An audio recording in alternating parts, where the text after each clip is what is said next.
Hello everyone, welcome to What If Hollow Knight Took Over Little Nightmares Part 3. Before we start, please go support Alanmash for writing that awesome fanfic. This is the translated version I made, there will be some mistaken characters' gender. Phase 3. Hungry Nightmares. This phase takes place around the end of Secrets of the Troop. Mono and the Knight return into the story, this time at the mall. Mono has hope of finding Six, but something is wrong. The infection is still around. Not only that, but Six seems to be avoiding the two. As if things weren't already risky enough, something has happened to the Knight. Something has filled the void inside it, reverting it to a previous form and filling it with hunger.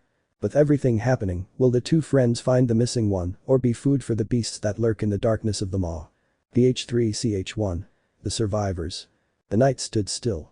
Its nail was drawn and its eyes were looking everywhere. It was keeping watch while Mono was resting. They had just arrived at the maw and witnessed how dangerous it could be. The Knight had to use almost all of its rancid eggs to ward off the bulging fat bugs that tried to eat them once they tried to get on. Once the two of them did get on, they both fell to the dark bottom of the floating prison. There, they found Mono another paper bag to wear. It brought him comfort to know that the maw hated him and that he was safe behind the eyes of his paper bag.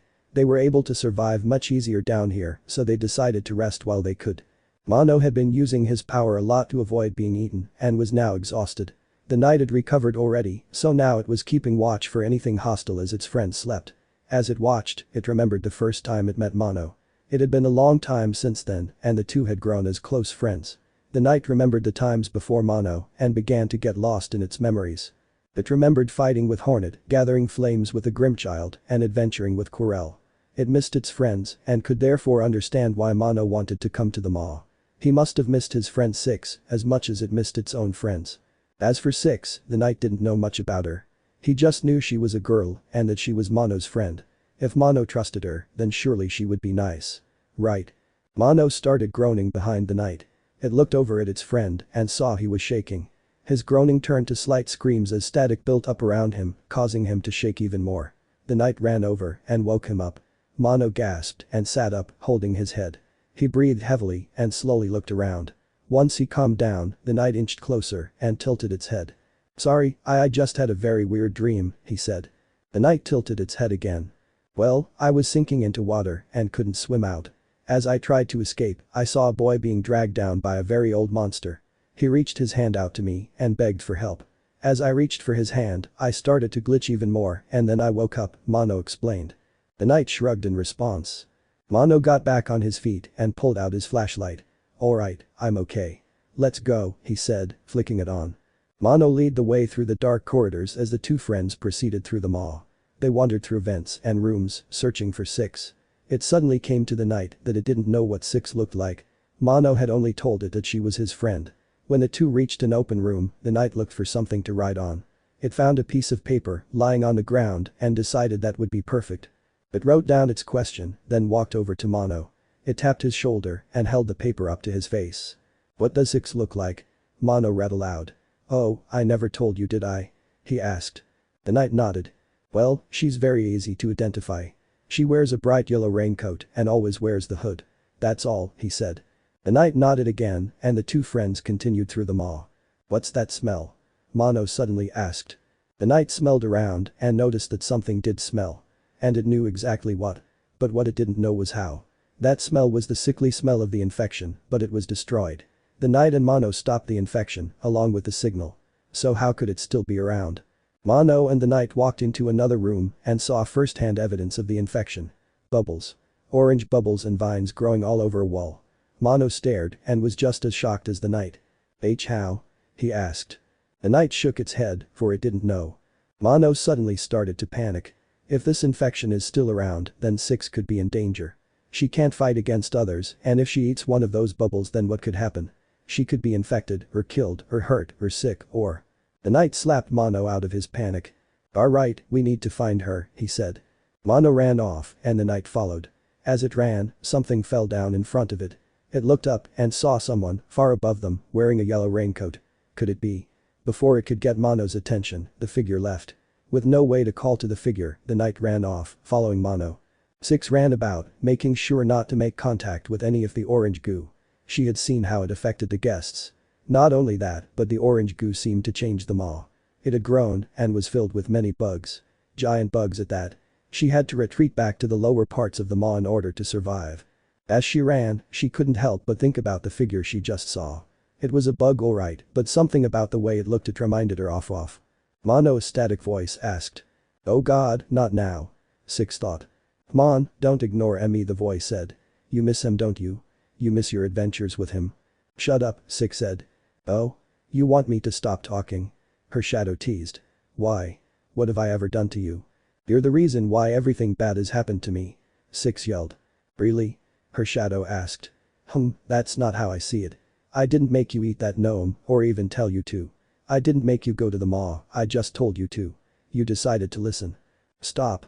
You ate that helpless gnome when it was just trying to help you. You came to the maw all on your own, her shadow teased. And even better. Don't. You were the one who dropped him, her shadow said. He was your best friend. He rescued you more than once. He saved you from the signal tower's curse, he protected you from all dangers, and how did you repay him? Her shadow asked. You dropped him. Down into the signal tower, never to be seen again. That was all you. Six said nothing. Don't you hate yourself? You've done so many horrible things, no one will ever forgive you, her shadow teased. Some things are better left forgotten, Six said. You keep telling yourself that. I'll be right here, always reminding you, her shadow said. She disappeared, and Six kept repeating the phrase as she walked. Some things are better left forgotten. Some things are better left forgotten. Some things are. PH3CH2. Lost children. Mono called for the knight, realizing it was gone. Luckily, it ran up to him very quickly. Mono continued to lead the way, shining his light in all directions. As he walked, he noticed the knight looked confused.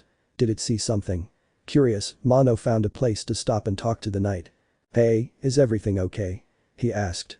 The knight nodded. Okay. You know you can tell me anything if it's bothering you. I might be able to help.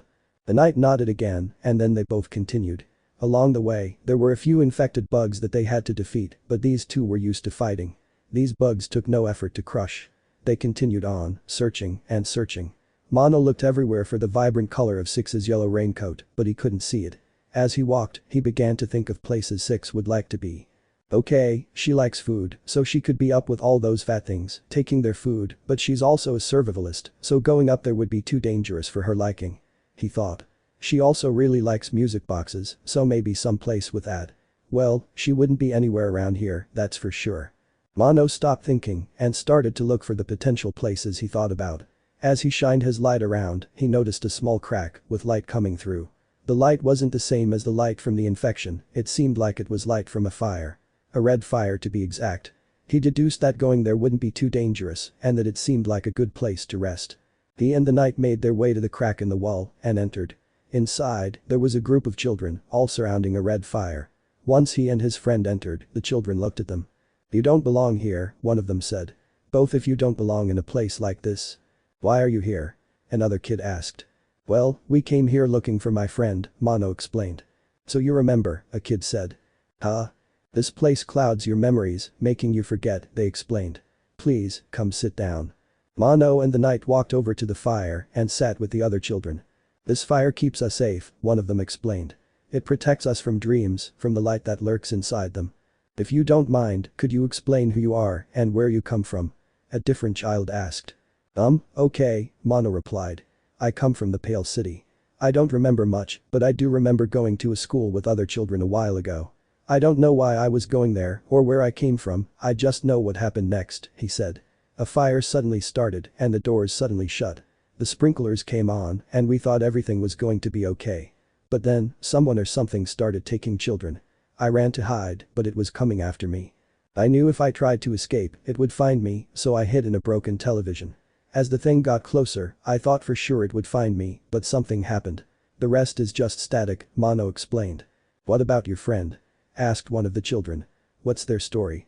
Oh, well you see, it can't really talk, Mono stuttered. It doesn't really have a voice, it's almost like it's nothing. Mono looked at the knight and saw them staring blankly into the fire. They were not moving. Not even an inch. Sorry about that, I didn't mean it, Mono said, thinking he had offended the knight. But the knight stayed still. It didn't nod, it didn't shake, it didn't show anything to say it forgave him or not. It didn't even show if it was upset. Are you okay? Mono asked, now concerned. He reached his hand towards the knight and tapped them lightly. Once he did, black particles came from the knight's eyes. Followed by more and more and more. The black particles filled up the room, covering the light and leaving everyone in complete darkness. "No cause to great," a voice suddenly said. Mono looked around for the voice, wondering where it came from, but he couldn't see anyone. The voice suddenly spoke again. "No mind to think," the voice echoed. A small light suddenly appeared in the darkness, and the voice spoke out. "No will to break," it echoed. "No voice to cry suffering," the voice echoed again. "Born of God and void," it said, the small light grew. The light suddenly filled a small area in the dark, and an image was visible. There was a bug with a crown-like shell, and wearing a white robe, standing in front of a smaller bug, which looked much like the knight. As the crowned bug walked away, the smaller one followed, but stopped suddenly. The bug looked back to see the knight, trying to pull itself up onto where they were standing. The bug walked away however, leaving the knight. The light began to fade as the knight fell into the darkness, away from the bug. Then the light disappeared. "You shall seal the blinding light that plagues their dreams," the voice echoed once more. "You are the vessel. You are the Hollow Knight." The darkness seeped back into the night, and the red fire roared to life again. Everyone was left in silence. "Well, I guess that's one way to tell a story," Mono said. "You both remind me of someone," said one of the children. "A girl, wearing a yellow raincoat to be exact." "You saw Six?" Mono yelled, standing up. "Do you know where she went? Please. I need to know." "I wouldn't chase after her if I were you," said a different child. "But if you must know, she left for the upper levels of this place." "Thank you.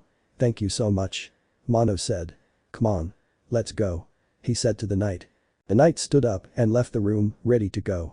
"Wait," a kid said. Mono looked back at them. "Your friend, they might be in trouble." "I know, that's why I need to find her," Mono replied. "No, the silent friend of yours." Mono stopped dead in his tracks. "What?"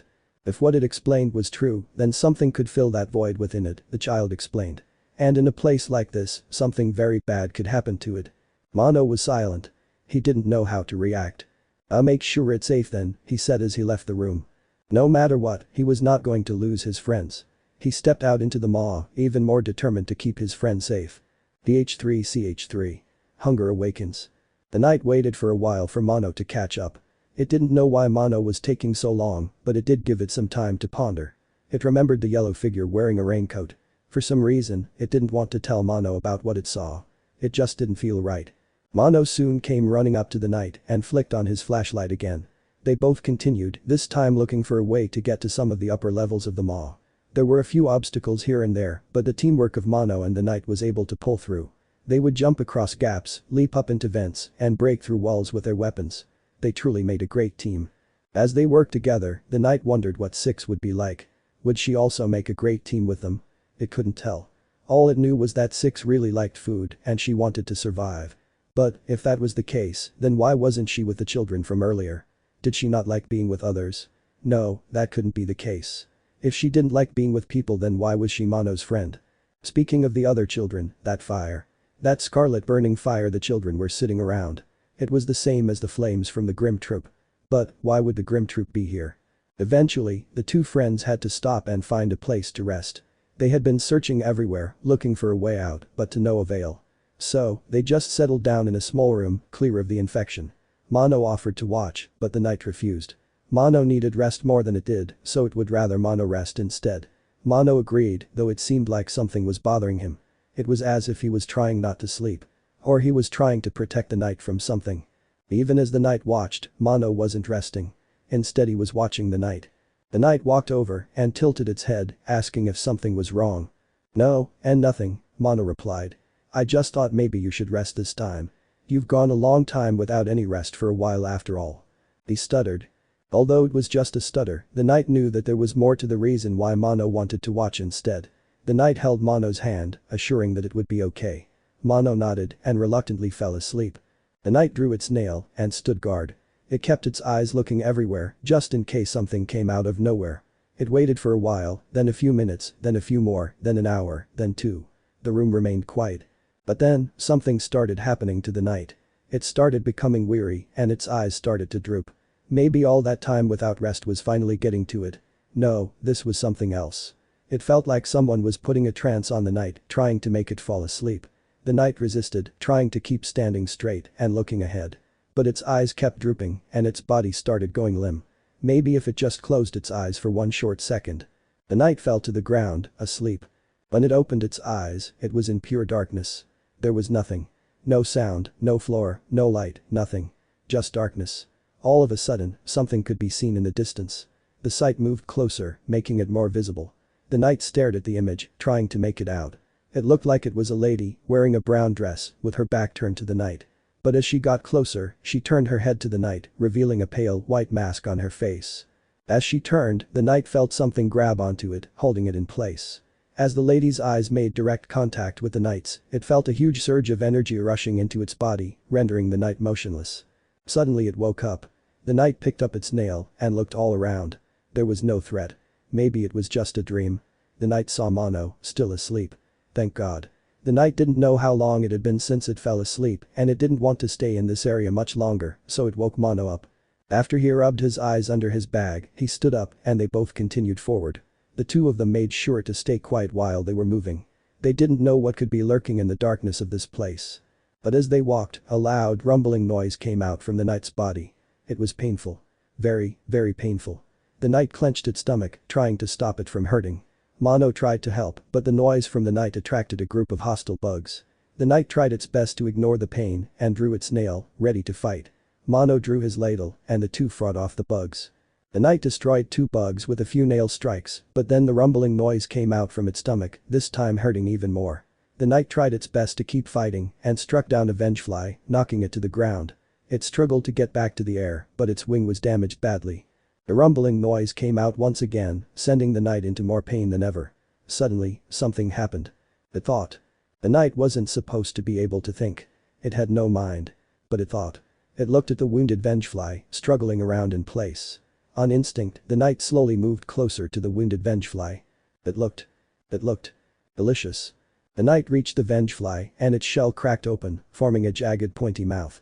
It sunk its jagged edges into the flesh of the vengefly, ripping it off. It was right. It was delicious.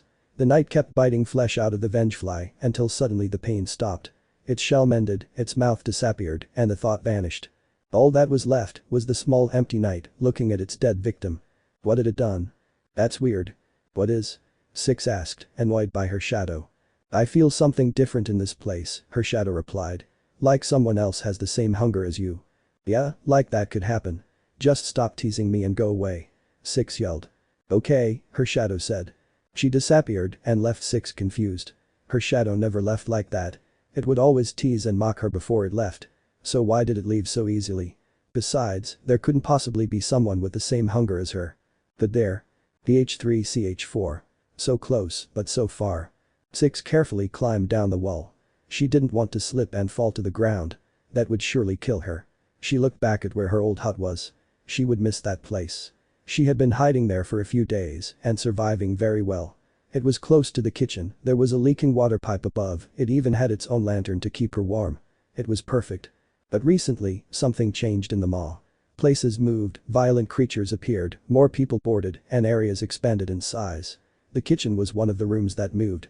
Because of this, Six no longer had a food source. So she left to find a new place to stay.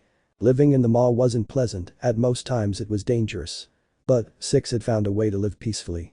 Just like she always wanted. No risks, no adventures, no problems, no friends. No one to care for her, no one to help her, no one to be there for her. Six thought back to Mono. She thought back to the adventure they had. Six would never go on that adventure again. It was dangerous, life-threatening, and she could never survive easily. But she wouldn't be alone. Mono would be there. He was like the brother she never had, but always needed. He was kind, caring, and forgiving. He would always find the light in the darkest situations, always find a solution, and always find a reason to keep going. He would never give up. He would stare death in the eyes and keep pushing forward. Mono stood still, looking death in the eyes. He had just seen his friend eat a bug like a monster. He didn't know what to think of it. The look he saw in the night's eyes when it moved towards the vengefly, it wasn't hollow like usual. Something had filled it. Something terrible had rid the night of its emptiness. And turned it into something unnatural. Cautious, Mono inched towards the night, reaching his hand out to it. The night turned around. It looked at him dead in the eyes, then scampered to the corner, holding its nail in front of it. It pressed itself against the wall and pointed the nail at Mono. Mono looked at the night. He saw the nail shaking in its hands. He saw its body shiver. He saw the look in their eyes. For the first time, the knight looked afraid. Truly afraid. But not at Mono. It was afraid of itself. It wasn't pointing its nail to say, "Don't hurt me," it was pointing the nail to say, "Stay back, I'll hurt you." Mono inched closer to his scared friend.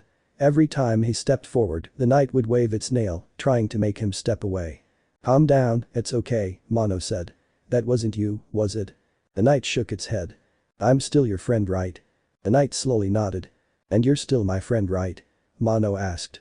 The knight didn't answer. "Listen, we've been through worse and we've always pulled through together," Mono said. "We can get through this as well. Besides, if you try to hurt me, I'll just do this." Mono then glitched himself to remind the knight of his power. "See? Everything's fine. There's nothing to worry about," he said. The knight lowered its nail and its hollow gaze returned. Mono gripped onto the knight's shaking hand. "I forgive you. I always will. And you'll always be my friend," he said. The knight dropped its nail and jumped into a hug. Mono smiled. Maybe this wasn't so bad. Now the knight could feel emotions and Mono knew the knight cared. They broke the hug and Mono turned on his light. "Now let's go," he said cheerily. He and the knight continued forward and continued looking for Six. Mono remembered when he used to comfort Six when she broke down, just as he comforted the knight. He could only imagine how hard it must have been for her to be all on her own all this time. She probably hated being alone. That thought pushed him even more to find Six. He and the knight worked together to climb up the walls of the maw and defeat any threats on the way. They wandered through rooms filled with the infection's sickly air. In one of the rooms, there was a hanging corpse. Mono decided to not focus on that detail too much. As they kept going, the knight seemed to regain its confidence and focus. Mono was glad the knight was recovering. He knew it could. As he pushed his thoughts aside, he stopped to think on where he would find Six. They had been searching room after room, trap after trap, place after place. But they couldn't find her. Maybe she was up a little higher. Mono navigated to a large opening where the metal walls could be seen again. They had searched this floor long enough. Now they had to go higher. But before Mono could start climbing, he saw something. No, not something. He saw someone. Someone he thought he'd never see for a long time. Six. It had to be her. He could see her yellow raincoat glowing like a beacon in this dark place. He could see her clearly, standing still on the ledge and looking down back at him. But then, she ran. She ran away as fast as she could. "Wait. Come back." Mono yelled. "It's me. Mono." He yelled. He looked back at the knight and it instantly understood. It boosted him up and helped him climb as fast as possible. He had to catch her. He didn't know why she was running, but he couldn't let her slip away. He just found her. He couldn't lose her again. He'd already done that enough during their last adventure. He managed to get to the ledge she was standing on, but she was already long gone. He was so close. He had to find her. She couldn't be far. He turned on his light and ran ahead, desperately trying to catch up. He could not let her life be at risk. Not again. Not ever. PH3CH5. Disbelief. It can't be. It shouldn't be. There's no way. It's impossible. It can't be. It can't. Six's mind raced as she ran. She couldn't have seen him. She knew she couldn't have. It had to be an illusion, another one of the Maw's dirty tricks. She saw him fall. She dropped him herself. There was no possible way he was alive. Six kept running and her mind kept racing. What if he's angry? What if he hates me? What if he wants to kill me? She thought. But he wasn't the only reason why she was running. That thing she saw earlier. It was there.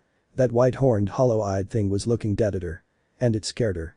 The emptiness in its eyes, the way it never spoke, that cold threatening stare. It scared her. All of it. As Six ran, she heard his voice echo through the walls. She pressed her hands to her ears and kept running. "It's not real, it's not real, it's not real." She repeated to herself. It just had to be a trick. The one person she wanted to see again, the one thing she regretted more than ever, suddenly here. It just couldn't be real. As much as she wanted for him to be alive, she knew it was impossible. Six ran and ran and ran until finally she stopped to catch her breath. She waited. Waited for his voice. She didn't hear it. Six let out a sigh of relief and pressed her back against the wall. She escaped. She waited a little longer to recover, then she started walking around. She remembered the reason she came down here. To find a better place to hide. No, not just hide. A better place to survive. She pulled out her lighter and lit the flame. With the area now more visible, she started looking for a safe place that she could call home. She wandered around in the darkness, looking and looking, until she heard a series of footsteps close by and a voice all too familiar. She quickly stood against the wall and covered her mouth, careful not to breathe or move. She watched as that foul being walked by. The janitor. His arms reached around the room, feeling his surroundings as he walked forward. Six stared at his face. Something about him seemed different. He had a moving orange glow in his head and his skin was a very sick pale. He was hunched over like a bug and his arms seemed to move more flexibly. Had he been changed as well? He passed by and Six breathed out. If he was changed by the strange light that entered the maw, then she would have to move much more quietly. She kept holding her light and walked down the hallway the janitor left. The door was locked and too high to reach. There was padding, so she didn't have to worry about being too loud. The problem was, there was nothing to open the door with. So the padding was useless. Well, not completely useless. However, Six did see a few loose boards on the wall next to her and a room on the other side. She knew pulling the boards off would alert the janitor, so she decided to wait until she was certain he was gone. She waited for about 2 minutes, then started to pull on one of the boards. It came off in a loud snap and fell onto the padded floor. She waited a bit longer just to make sure the janitor didn't hear her. She was right. The janitor didn't hear her, but something else did. Bugs crawled out from the hallway, running towards her. Six panicked and tugged at the second board. She knew she was no match for them. She couldn't fight.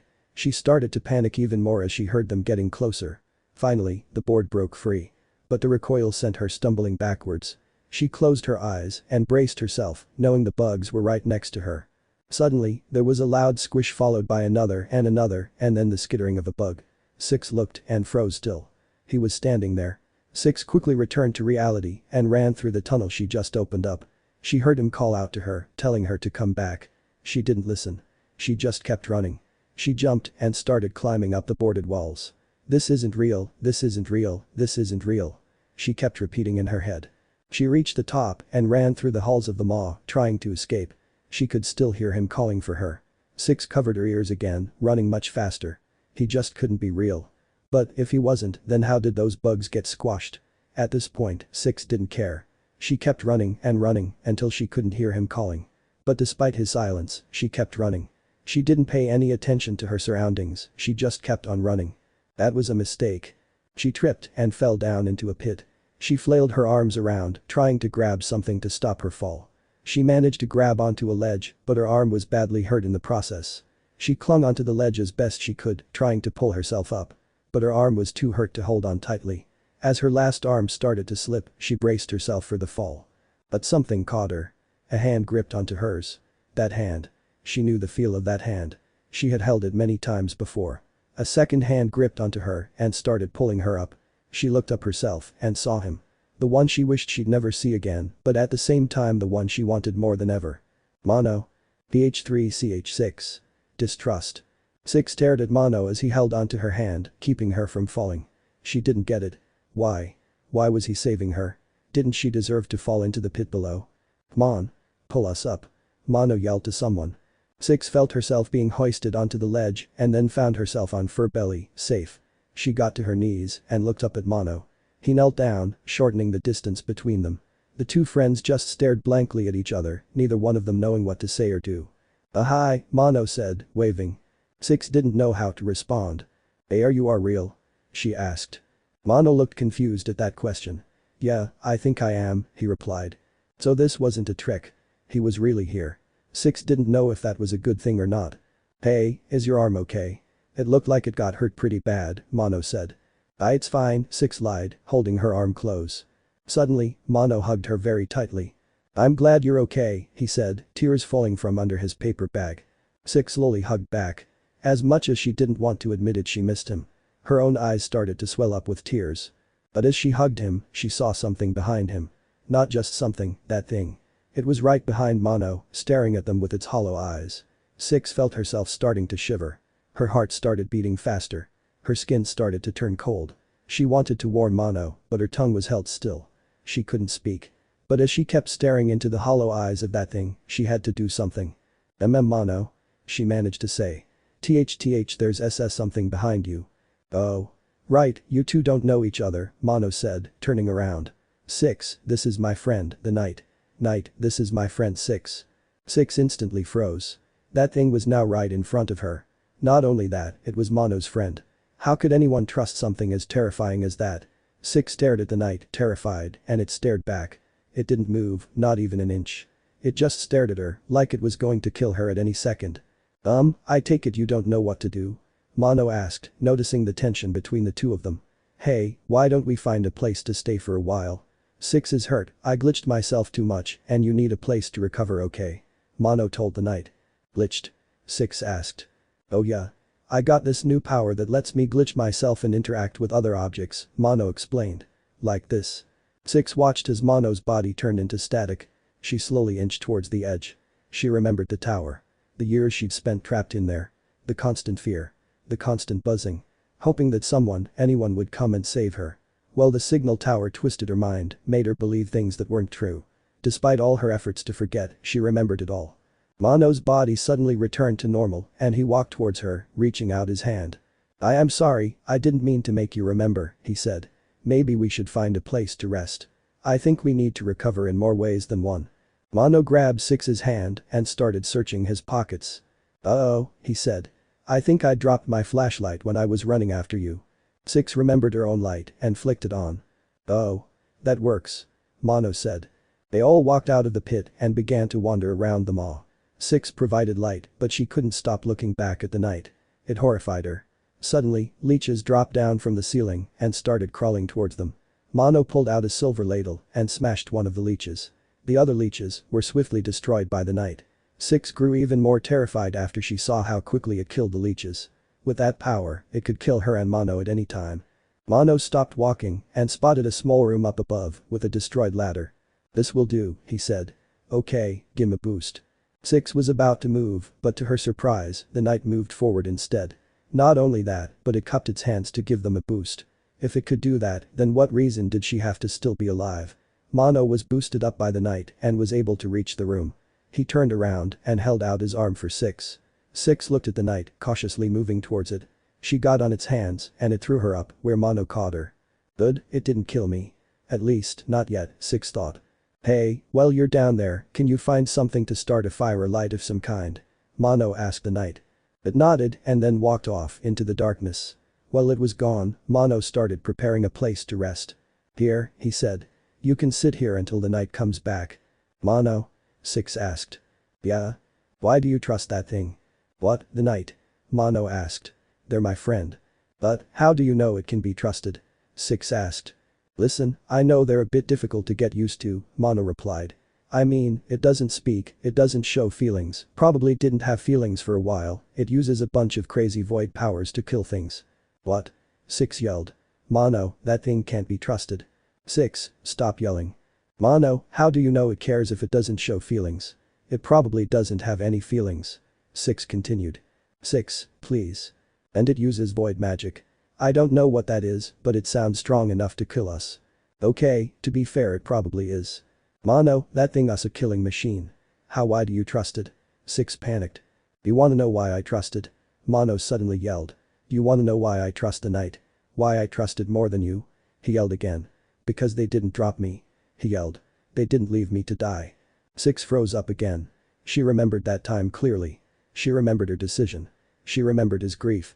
She remembered his fall. She remembered her carelessness. We brought down the signal tower. We saved each other multiple times. We did impossible things, together. That's why I trusted, Mono finished. Then why don't you leave me behind? Six asked. What? That thing's your perfect friend, she said. It helps you fight, it helps you travel, it helps protect you. And it didn't drop you like I did. You said it yourself, you trusted more than me. Six started to cry. So why don't you just get rid of me and get your happy ending? Then, Six felt Mono's hand touch her shoulder. Because everyone deserves a second chance, he said. And that includes you too, just so you know. Mono, you can't save everything by being nice, Six said. Well, I can save the ones who matter. Six began to tear up. He was giving her a second chance. He told her that she mattered. He was being so nice to her. Why? Why was he forgiving her? I know we haven't had the best moments, but like it or not, our friendship was real. It is real, Mono said. I don't want that to fade away. I don't want to lose my first real friend. My best friend. Six let her tears fall, faster than ever. Then she hugged Mono with all of her strength. PH3CH7. Janitor. If there was one thing that the knight knew right now, it was this. Six was hiding something. Everything seemed to be saying she was. The way she ran from Mono, how she looked at the knight and how she was hesitant to follow them. If it was Six following the knight, then it would understand. But why wouldn't she want to follow Mono? According to him, she was his best friend. Why would someone not trust their best friend? The knight wasn't jealous. Far from it. If anything, it felt happy seeing Mono and Six reunite. After all, the knight had friends of its own that it considered best friends. But something about Six. Something didn't feel right. Whatever kind of dark energy had entered the night has felt similar to her. Was she the source of its hunger? Or was she just another victim of this mysterious force? The knight searched the rooms, looking for something that could provide light. Paper wouldn't do, nor metal. So the knight kept searching the rooms. Once it got to a dark room, it heard something. Someone was breathing. The knight had no way of seeing who it was, so it stayed still. It suddenly heard footsteps moving across the floor. There was still no light. Whatever this thing was, it didn't need to see. But as the knight stood still, it heard the footsteps coming closer. A faint orange light came into the room, revealing a massive figure with even longer arms. His face was covered by his skin, his hands were old and bony, and his teeth were moldy and crooked. The thing moved his arms around the room, feeling his surroundings. The knight remained absolutely still. If it moved, the thing would surely hear it. But as the knight stayed still, it looked around the room, now that there was light. As the figure walked around the room, the knight saw a lantern. Six had a lighter. That would be perfect. Suddenly, the figure started to move closer to the knight. It looked up at the approaching figure as it walked closer. Closer. Closer. His hand touched the shell of the knight. The hand inspected the shell. Picked it up. Shook it. Then put it down. The knight would have sighed if it could. That was too close. The figure left the room, letting the knight move freely again. It moved to the lantern, remembering its surroundings. Unsure if the thing was nearby, it quietly picked up the lantern. It tiptoed out of the room and looked around for the figure's orange light. The coast was clear. The knight moved back through the rooms, all the way back to where Mono and Six were. It arrived at the foot of the room and jumped up and down to get their attention. "Hey. Great job," Mono said. "Now throw it up." The knight tossed the lantern up to Mono. Once he caught it, the knight used the monarch wings to leap up to the room. The first thing it noticed was that Six was scared and hunched back at the wall. Mono handed the lantern to her and asked her to light it. Six pulled out her lighter, a bit shakily. She lit the lantern and Mono set it down. "Okay, now that we've got light, how about a bit of catching up?" Mono asked. The knight nodded and sat down. I was actually wondering about something," Six said. "Do you know anything about what's going on with this place?" she asked, looking at the knight. The knight didn't know how to respond. It can't talk," Mono clarified. "But I can explain it myself." "Okay. So first, the knight is from a place called Hallanist," Mono explained. "Hallanist is a kingdom of bugs, and it has this infection going on, making bugs revert to their savage minds. This infection is caused by something called the Radiance." The knight pulled out the hunter's journal, flipped to the page about the Radiance, and showed it to Six. "So, how did it get here?" Six asked, after reading the page. "Well, somehow, Hallanist merged with this world," Mono explained. "The Radiance found the signal tower and combined their powers together. This resulted in bringing several dead beings back to life, changing places around, restoring things that were broken, and strengthening the people around." Six suddenly looked shocked. "Oh no, I completely forgot about him," she said. "About who?" Mono asked. "That's why his arms are back.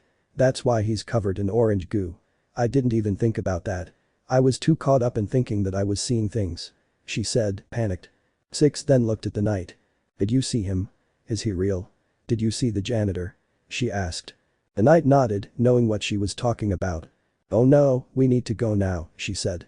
"Six, who's the janitor?" Mono asked. "One of the horrible monsters lurking in this hellish place," she explained.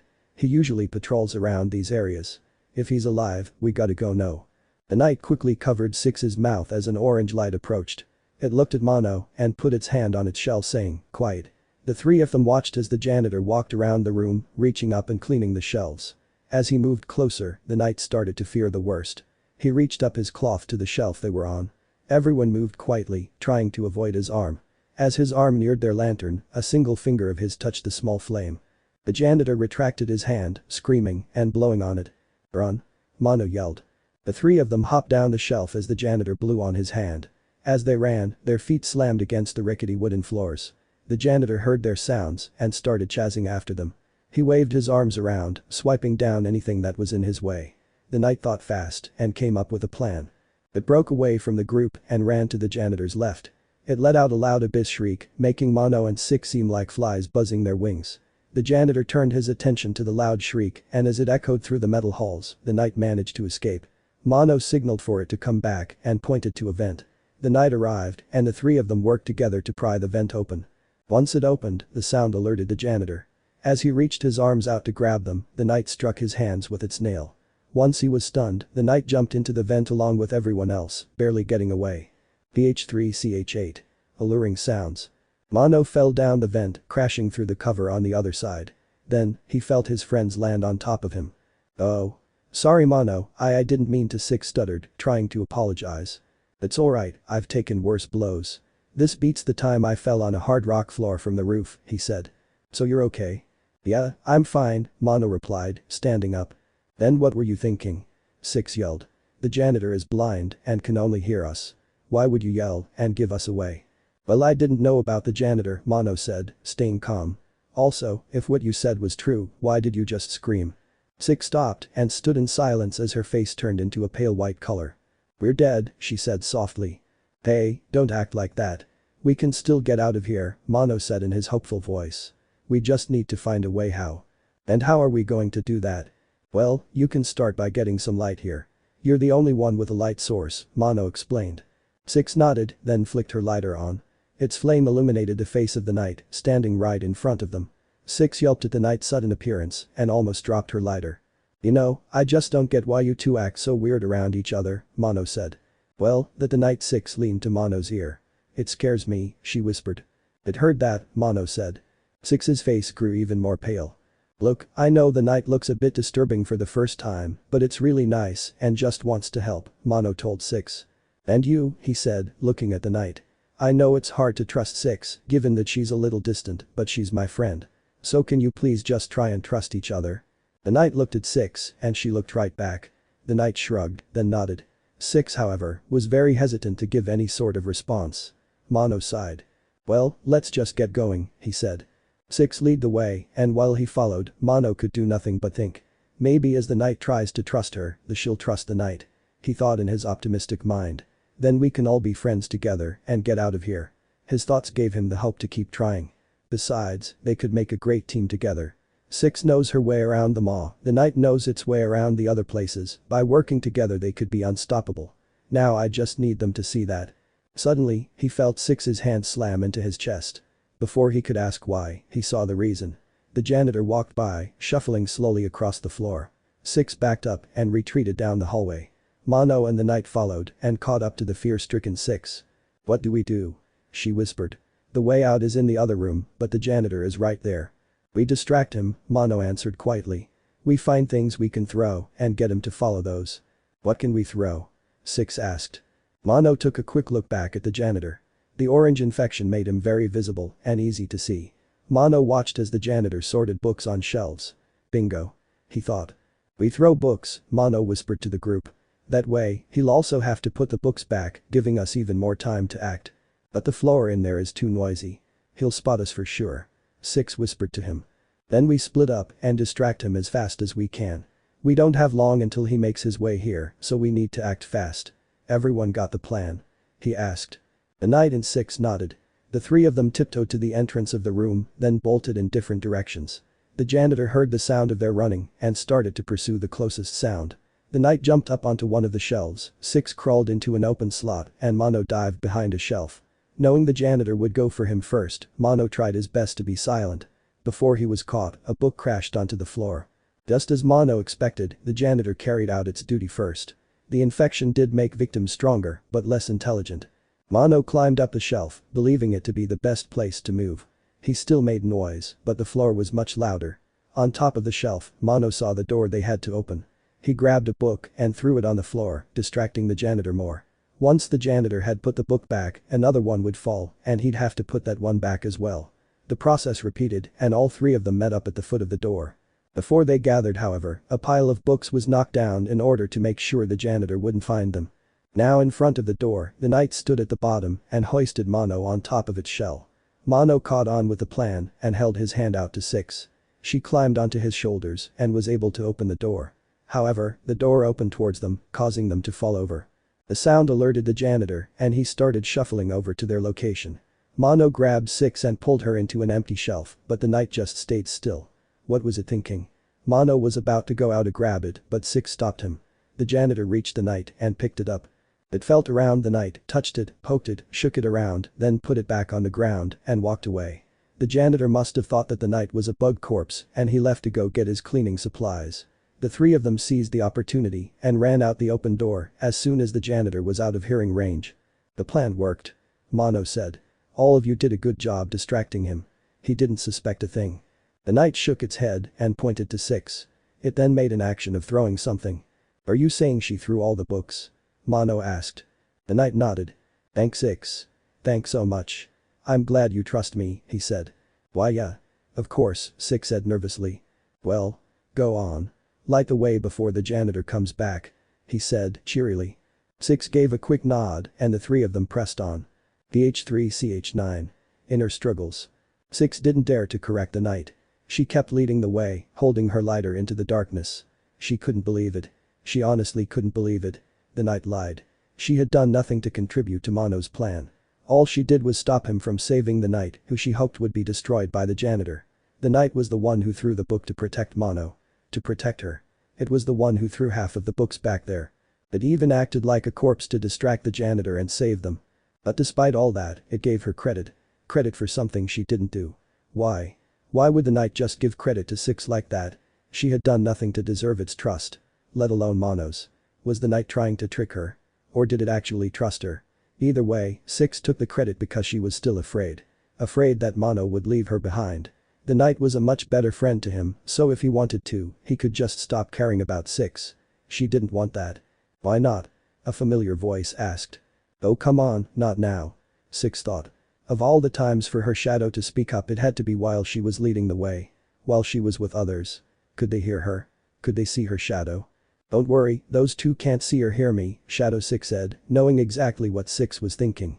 But I still want an answer to my question. What question? Six thought. Why don't you want Mono to abandon you? Her shadow asked. If you help him you'll just get yourself into more danger, risk your life even more, and come close to death. If he abandons you, then you don't have to worry about risking your life for some nobody, and you can live peacefully. Isn't that what you wanted? Mono's not a nobody. Six thought. Her shadow was right. Mono was getting her into more danger, and she would want to live peacefully without him. But for some reason, she didn't want to leave his side. Deep inside her, there was a strange feeling. One that she missed. Whenever she was with him, going on an adventure or fighting a monster, she felt protected. She felt like she had a real friend. And she let that feeling go. She didn't want to let go again. Well, that answers my question, but I wasn't talking about Mono, her shadow said. What? Six thought. If she wasn't talking about Mono, who was she talking about? I was talking about the knight, Shadow Six answered. It's a nobody to you. Why risk your life for it? Besides, what's stopping it from killing you? It's not your friend, so why shouldn't it kill you? She asked. I want nothing to do with that thing. Six thought. I am not its friend, it is not mine. I don't want to help it, protect it, or do anything for it. Well, if that's what you say, Shadow Six replied. But like it or not, you and that thing have more in common than you think. What does that mean? Six thought, now in a state of fear. Six look out. Mono yelled, grabbing her raincoat. Six snapped back to reality and saw they were being attacked by small, hostile bugs. Before she could say anything, Mono and the knight leapt into action, defeating each one with their weapons. Once all the bugs were destroyed, Mono turned to Six. Are you okay? He asked. You seemed distracted by something for a while. I am fine, Six lied. Well, if you're sure about it, Mono said. Why don't we keep going? Mono was interrupted by something loud above them. Something Six didn't want to see again. Oh, Mono said. I think we made too much noise. Above them, a hatch was opened and a pair of long, bubbly arms reached down. The knight leapt up to the arms and hit them with its nail, giving Mono and Six time to run. The janitor pulled himself into the room and swiped at the mysterious foe attacking his arms. As she ran, Six suddenly heard a loud sound of static from a TV. She looked right next to her and saw Mono had glitched himself and was now distracting the janitor. Near the hatch, the knight cupped its hands as if it was asking Six to jump up to the hatch. Six ignored every bad thought she had about the knight that moment and jumped up to the hatch with its help. The knight jumped up as well and started looking for a way to help Mono. Six looked around as well and saw a possible solution. Above the hatch was a large crate held up by a chain. If that crate was to fall on the janitor, then Mono could get out. 6 yelled out to the knight and pointed at the crate above. The knight seemed to understand and it jumped up to the crate. 6 looked down through the hatch and saw the janitor was still chasing after Mono, who seemed like he couldn't keep up much longer. He looked up at 6 and she pointed to the crate above her. Mono got the plan and lured the janitor over to the trap. He passed the opening and the janitor walked right under the hatch. Now. 6 yelled. The knight slammed onto the crate in a burst of black energy, forcing it down. The crate fell right on top of the janitor, crushing him. Mono unglitched and took several deep breaths. 6 and the knight ran down to help him. "See? You guys do make a great team," Mono said weakly as they helped him up. "Are you okay? Do you need to rest?" 6 asked. "No, I'm fine. Let's keep going," Mono said. "I just need to be more careful with this power. I can't use it as much without the signal tower." 6 and the knight nodded and together they helped Mono up into the hatch. Once he was in, 6 saw her shadow looking back at her. "I guess you did do something for the knight, the shadow teased. "I did something for Mono, not the knight," 6 thought. "Now leave me alone." "Sure, I'll leave you for now. But pretty soon, you're going to have to get something in your stomach," her shadow said, cheerily. Her shadow laughed, then disappeared, leaving 6 in horrified silence. PH3CH10. The Royal Waterways. The knight thought about 6 as it followed her. Maybe she could be trusted. She wanted to help Mono, proving that she was his friend and they made a great team when they defeated the janitor. The knight gave 6 credit for a reason after all. But there was still something. Something that didn't sit right with it. The knight noticed that 6 became completely quiet at times.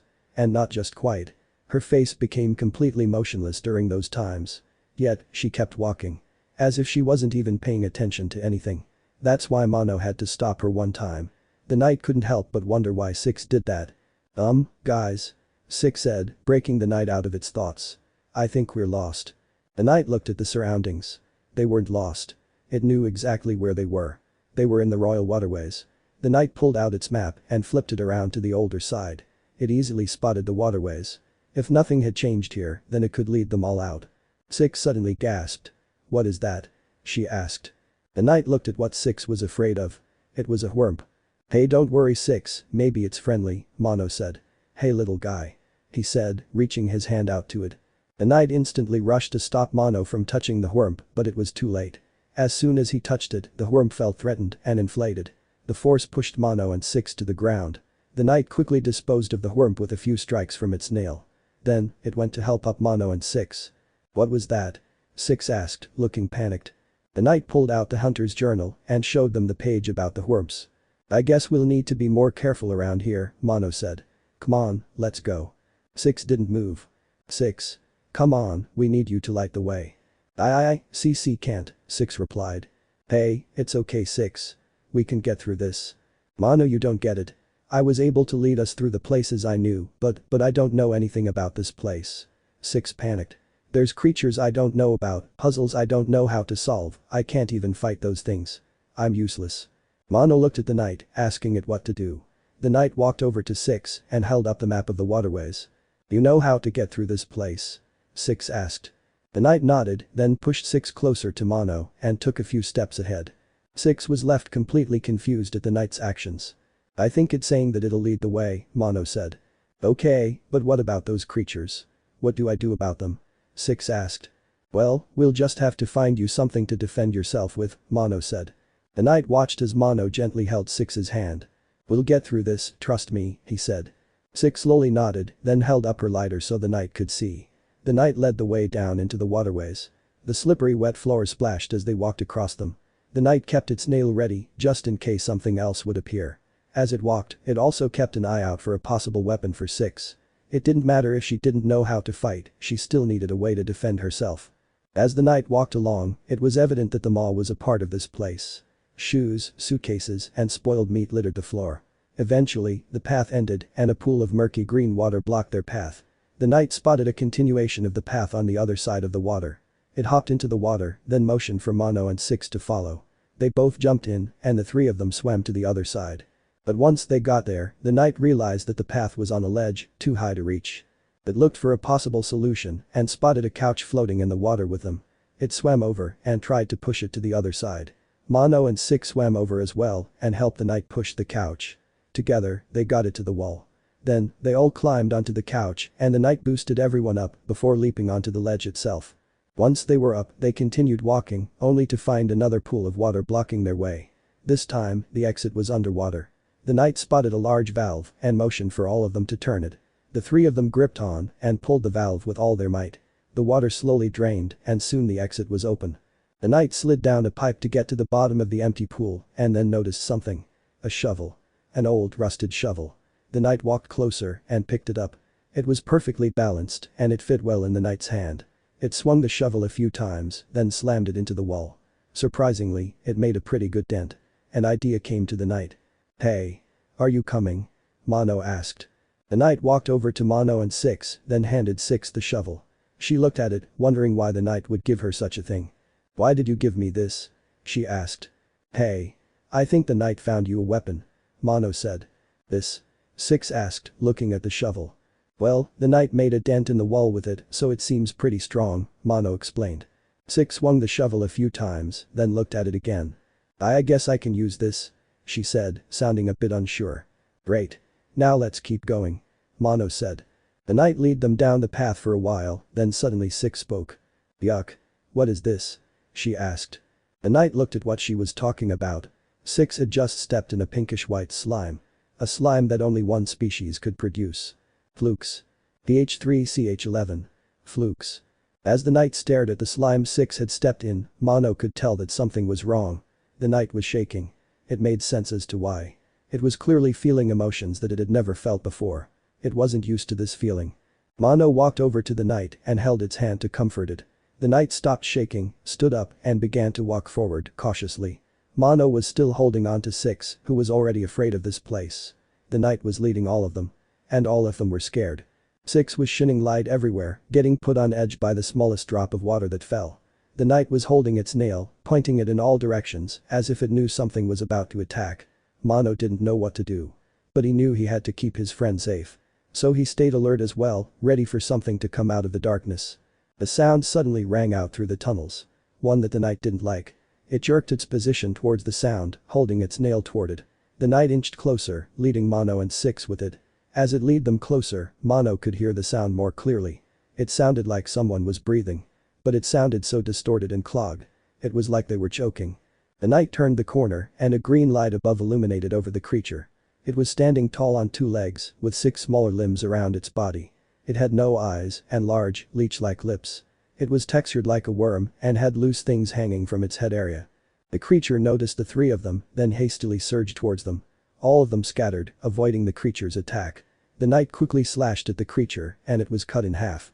Mono thought it was over, but suddenly a bone-chilling screech filled the room. Mono looked at the creature and saw that its head was still alive, suspended in the air, and its leech-like lips were now filled with teeth. The head of the creature moved closer to the knight, with its mouth chomping at the air. Mono leapt up to the head and smashed it to the ground with his ladle. He continued to beat the head until it stopped moving. Mono relaxed, feeling safer now that the head was defeated, but he was put on edge again once he heard Six scream. The bottom half of the creature had grown its own mouth, filled with teeth, and was now charging at Six. She swung her shovel at the bottom half, trying to keep it away. She hit it towards Mono, and he smashed it with his ladle before it could get back up. "What was that thing?" Six asked, still panicked from the encounter. The knight pulled out the journal and showed them the page labeled Flukeman. Mono read the page with Six, then looked at the knight. "Is there anything else that we need to worry about down here?" he asked. The knight flipped to another page, this one labeled Flukefy. Once Mono and Six read the page, the knight put the journal away. It then continued walking forward, with its nails still drawn. Mono grabbed Six's hand, knowing she was still scared, and followed the knight. Along the way, the 3 of them arrived at a point where the path stopped and a gaping hole took its place. The knight pointed at the hole, saying that it was the way to go. Mono nodded and all 3 of them jumped into the hole. They fell into the murky water at the bottom and were quickly noticed. A Flukefy lashed out on them, revealing its fang-filled mouth. It zipped around, circling above them. Mono tried to fight back against the fluke, but he couldn't find solid ground. The knight, however, needed no solid ground and disposed of the Flukefy with 2 swings of its nail. Mono noticed Six was holding onto him tightly, afraid to even let go. All of them swam through the water and more Flukefys noticed them. Mono swung his ladle above his head, trying to fight back against them and protect Six. He managed to get rid of one, however another fluke latched onto his arm, sinking its teeth into his flesh. He screamed out in pain and tried to pull the fluke out. Six quickly drew her shovel and sliced it off his arm. Mono looked at her. She seemed surprised by what she did. Then, she let go of his hand and swung her shovel above her head, trying to help the knight get rid of the flukes. Once all of the flukifies were disposed of, both Six and the knight helped Mono out of the water. "Are you okay?" Six asked, looking at his bloodied arm. "I'll be fine. Huff, I'll be fine," Mono said, clutching his arm. "I just need something to stop the bleeding." The knight nodded and started searching the room for something to help. "How bad is it?" Six asked, moving his hand away from his wound. Six stared at his wound for a while, then, her stomach growled. She clenched her stomach, clearly in pain. "Six?" Mono asked, reaching his good arm out to her. "Get away from me." "Six? What's going on?" Suddenly, the knight came running back, with two large flukimans chasing it down. Mono put the thought of Six aside and pulled out his ladle to help the knight. He attacked one of the flukimans, breaking it in half. Its head cried out, but another sound reached Mono's ears. Six's stomach growled louder, causing her to hunch over in even more pain. Mono wanted to help her, but the flying fluke head was more important at the moment. Mono smashed the head into the ground and pain surged through his arm as he swung. He dropped his ladle and clenched his arm with his hand. The knight noticed that its friend was injured and quickly defeated both halves of the flukiman it was fighting. It ran to Mono, but its attention was drawn to something else. Six's stomach growled again, this time louder than ever. Mono started to walk towards her, but the knight held him back. Mono looked and saw that the knight was eyeing Six with the most dead-eyed and fearful expression it had ever shown. It was clutching onto Mono, making sure he couldn't move at all. As Mono was confused, the second half of the flukiman he was fighting came to life and saw Six, writhing in pain. It charged towards her, with its fangs drooling its own blood. "Six. Look out." Mono yelled. But before the fluke could even touch Six, she grabbed it with her bare hands. She pinned it to the ground. And then sunk her mouth into the fluke, eating it up. As Six ate the fluke, Mono shook, with only one thought in his head. Well, at least they have something else in common now, Mono thought, trying to stay positive. Besides, it's not like Six would try and eat him. Right? PH3CH12. Dung Defender. The knight had wondered what was wrong with Six for a while, and now it knew. Six had the same hunger as the knight. The knight still didn't know if Six was the source of this hunger or just another victim, but it was sure about one thing. Six was ruthless. When she finished eating the flukiman, she wasn't scared like the knight was the first time its hunger struck. She just stood up and walked over to the group. She didn't care that she just ate a living creature. That meant Mono was in danger. The knight began to fear the worst. If Six got hungry again and there wasn't anything edible around, she would eat Mono. The knight knew that Mono and Six were friends, but the knight knew that a part of Six didn't want to be his friend. Why else did she run from him when they first found her? Why else did she not follow his plan? The knight had stood up for Six, gave her credit for its work, and even found her a weapon to defend herself. Yet all that seemed like nothing now. If the knight was going to trust Six, then she would have to trust it. And Six sure didn't trust it. But Six could wait. Mono's arm was still hurt. The knight remembered that it had found a couch before the flukimans attacked it. Some of the stuffing could be used to stop the bleeding. The knight went over to the couch and motioned for Mono to follow. Six helped Mono walk. The knight tore open the couch with its nail and grabbed some of its cotton stuffing. Then, it ripped off a piece of its cloak and used it to tie the cotton to the wound. With Mono taken care of, the knight continued to lead the way through the waterways. What's that smell?" Mono suddenly asked. The knight felt the air. It smelled like the odor of the defender's crest. And that meant. Hado. Mira. Ahaha. A jolly voice echoed through the waterways. "What was that?" Six asked. "Are we in trouble?" The knight shook its head. "Then what was that?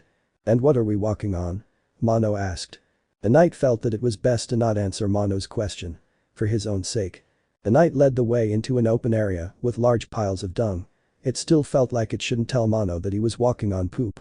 Regardless, the knight hopped into the open area and Mono and Six followed. The door to the room suddenly closed and the dung beneath them started to rumble. "You said we weren't in danger," Six yelled. Suddenly the knight realized. It no longer smelled similar to the defender. All of them smelled like flukes and two of them had a dark energy inside of them. They were in trouble. The hole suddenly burst out from the floor, revealing the creature below. The creature thumped his chest, bellowing his war cry. It was Agram, the Dung Defender. The knight drew its nail, ready to fight. The defender leapt over to the other side of the room, giving Mono and Six time to draw their own weapons. Doma. Doma. Doma. Agram bellowed as he formed the dung below him into large clumps. He threw the dung balls into the air, then jumped into the air himself, curling into a ball. The knight leapt up and struck Ogram, bouncing him with its nail. Mono hit the dung balls back at Ogram, protecting 6. Ogram landed, then started to tunnel through the ground, leaping up every now and then to hit his opponents. He tunneled right to 6, causing Mono to panic. But then, 6 stuck her shovel into the ground, striking Ogram in his shell. The defender leapt up again and started to ball up more dung. Doma, Doma. Ahaha. He bellowed in his jolly voice as he threw the balls. The knight ran up and struck Ogram a few times, then quickly leapt away as he started to tunnel. The knight ran back to the others, knowing what would happen next. The defender leapt out of the ground, sending out clumps of dung with him. The knight evaded the falling dung, then it rushed up to the defender with Mono, and the two of them rapidly struck him with their weapons. My. The defender bellowed suddenly, thumbing his chest. Ogram dove into the ground, then burst up again and again, hurling several clumps of dung at all three of them. The knight, Mono, and 6 all evaded the dung as best they could, but they got struck down by a few. The knight decided that that was enough. It dove into the ground with a descending dart, forcing Ogram out of the dung. With the defender now stunned, all three of them hit him with all they had. Ogram cried out as a large, smelly burst of air left his body, sending him into the air. He fell into the dung, face first. With Ogram now taken care of, the knight turned to C6, clearly angry. "You tricked us," she yelled. "You said we weren't in danger, and then we were almost killed by that giant bug." 6, calm down, Mono said, trying to lighten the atmosphere. "I'm sure the knight has a good explana." "Mono, it led us into a trap," 6 yelled. "I told you, it can't be trusted. It almost got us killed." "Then why was it fighting against a bug with us?" Mono asked. "Because it." 6 didn't get to finish her argument. Ogram burst out from beneath them and poked his head and arms out of his hole. "Ho-ho. Fear not, little one," he said, with a jolly laugh. "This wasn't a trap. It was a friendly spare." Ogram turned to look at the knight. "I'm sorry, little friend, if I had known you weren't alone, I wouldn't have been so rough against them," he said. Then he looked at Mono. "I see your friend is injured," he said to the knight. "Why don't you rest in my home? I'd be happy to have visitors that don't try and eat me." The knight nodded and led Mono and 6 to the entrance to Ogram's hole.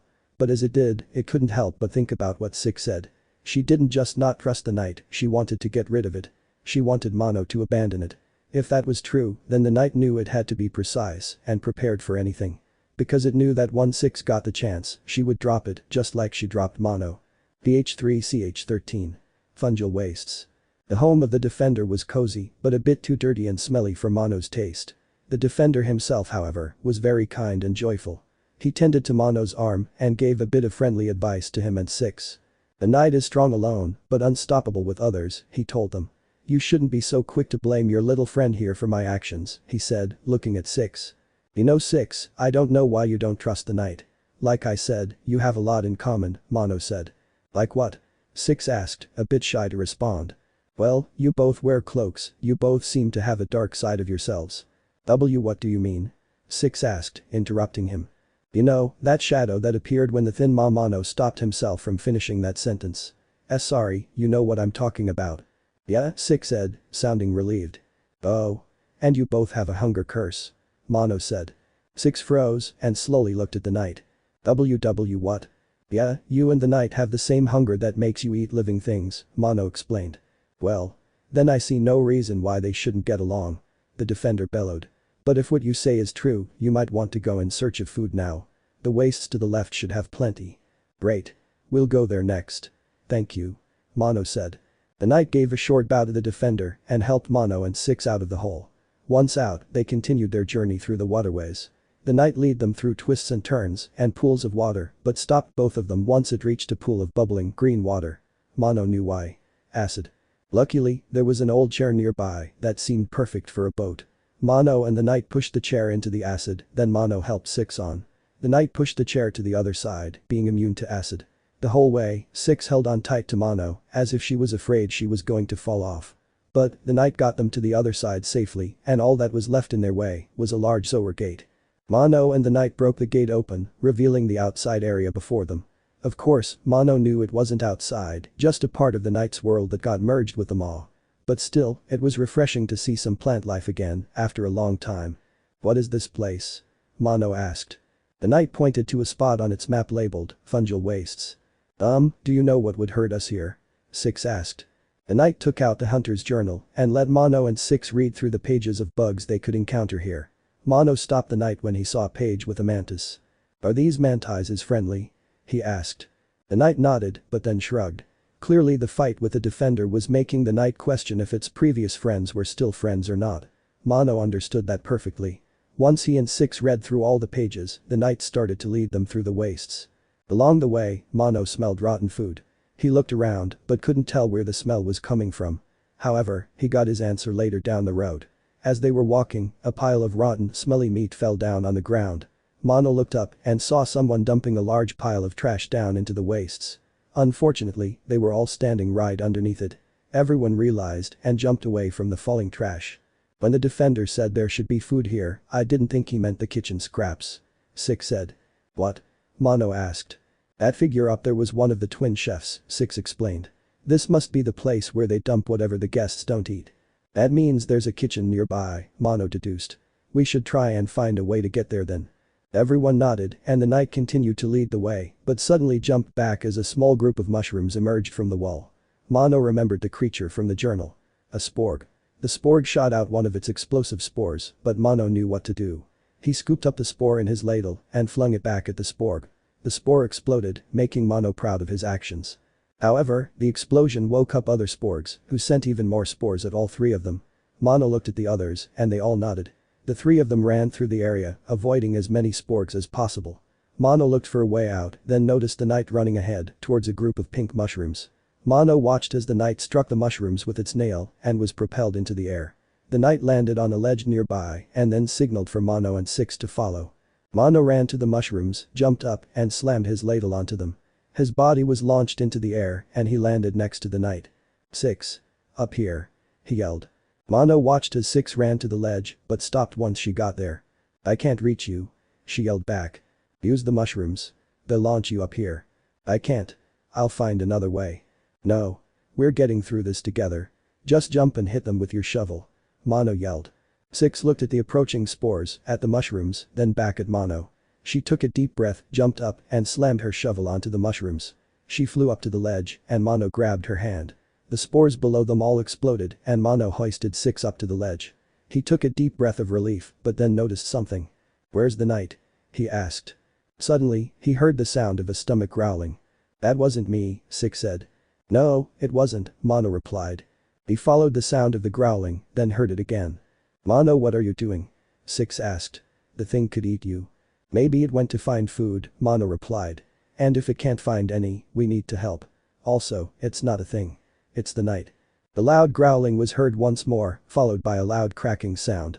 Mono turned the corner and saw the knight's shell was broken open into a jagged mouth, which it was using to dig into a mushroom. Mono kept his distance as the knight devoured its food, not wanting to be eaten himself. After a while, the knight stood up and the cracks on its shell mended. The knight looked over at Mono, then offered a piece of the mushroom it was eating. For a second, Mono was confused, but then he realized. The knight wasn't eating a mushroom, it was eating an emblem, something the hunter's journal described as tasty. The journal was going to be a lot more helpful than Mono realized. PH3CH14. Mantis Village.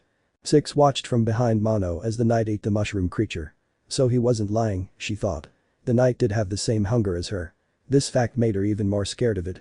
She knew she had damaged the knight's trust in her when she tried to convince Mono that it tricked them.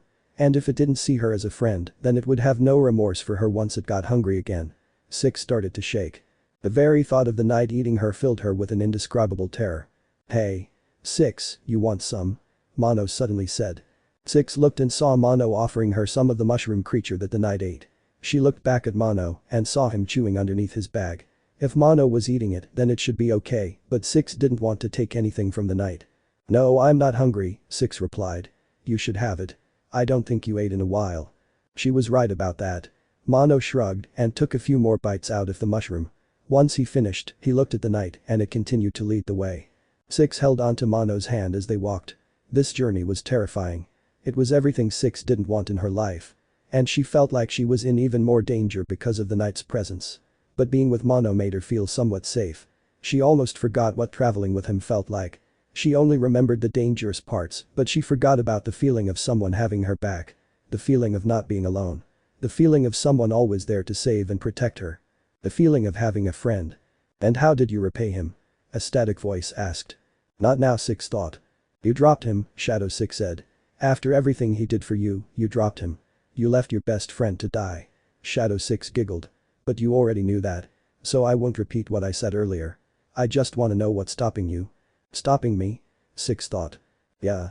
What's stopping you from dropping him again? 6 didn't answer. Oh, I know why, her shadow said. You're scared of his new best friend. Shut up. If you drop him again, then there's nothing stopping the knight from killing you. Or better yet, eating you alive, Shadow 6 teased. You don't actually care for him, you just don't want his new best friend to come after you. I get it now. That's not true. 6 thought. Then why are you thinking that? Her shadow teased. Don't tell me you already forgot that I'm you. Anything you think, I think. Anywhere you go, I go. And anything you do, I do. Understand what I'm saying? Her shadow said with a smug voice. Aye. 6. Mono yelled. 6, we need your help with this puzzle. 6 opened her eyes and remembered what she was supposed to be doing. She quickly nodded in response to Mono. We have to hit all 3 of these levers at the same time in order to open this gate. You go to the left. The knight's already at the right. Hit the lever with your shovel at my call, Mono explained. 6 nodded and walked over to the left lever. She drew her shovel and waited for Mono. Once he said, go. 6 hit the lever with all her strength. She still wasn't used to this combat thing, so she felt a bit exhausted. However, the gate in front of them opened up. 6 walked out of the group and walked through with them. She looked ahead and saw a tall mantis bug standing in the path. The knight stopped both her and Mono. The knight slowly walked towards the mantis, holding the handle of its nail, ready to fight back if the worst happened. The knight stepped up to the mantis, and the mantis bowed. The knight removed its hand from the nail and looked back at Mono and 6. It's safe, let's go, Mono said. But as soon as Mono got too close, the mantis lunged at him, swiping its claws. Mono quickly glitched himself to avoid the attack, then the knight disposed of the mantis. Would it attack him? 6 asked the knight. More importantly, why didn't it attack you? I think it has something to do with the Mantis Lords, Mono said, unglitching himself. 6 looked at him, confused. Then the knight showed her a page of the hunter's journal. The knight bested the lords in combat, so the Mantis is here respected, Mono explained as she read. We haven't, so I don't think the Mantis trust us. 6 nodded. The knight closed the journal and drew its nail. Mono drew his ladle and 6 drew her shovel. 6 didn't fully understand what they were doing, but she knew they'd have to defend themselves, so she went along with it. As she followed the others, a few screams came from above. She looked up and saw 3 flying mantises hovering above them. She swung her shovel at one, but it moved away. Then, the mantis lunged at her with its stinger. 6 jumped out of the way, just in time to avoid the attack. She got back to her feet and eyed the mantis in front of her. She kept thinking, what would Mono do? What would Mono do? Then, she remembered a time from the hospital when Mono had to fight off 2 severed hands. He did so by waiting until they jumped and then he hit them. 6 knew what to do. Once the mantis lunged at her again, she swung her shovel at it, slamming it to the ground. Once it was down, she hit it a few more times to make sure it was down. Good job. You're getting the hang of this. Mono said. 6 smiled, feeling slightly confident in herself. Then, she smelled something. She smelled meat. Raw meat. There was only one place 6 knew where raw meat could be found. The kitchen. Hey, I think we need to go this way, she said to the others, pointing in the direction of the smell. They both nodded and 6 followed the smell to a room with a bunch of meat sacks and carts. But before she could enter, the door closed in front of her. What happened? She asked. I think one of the mantises closed a door, Mono said. Well, how do we get in to open the door? Mono looked at the knight and it looked back at him. Mono looked back at 6 and she knew what he was thinking. No, she said. 6, Mono said. We're going to fight the Mantis Lords. PH3CH15. The Mantis Lords.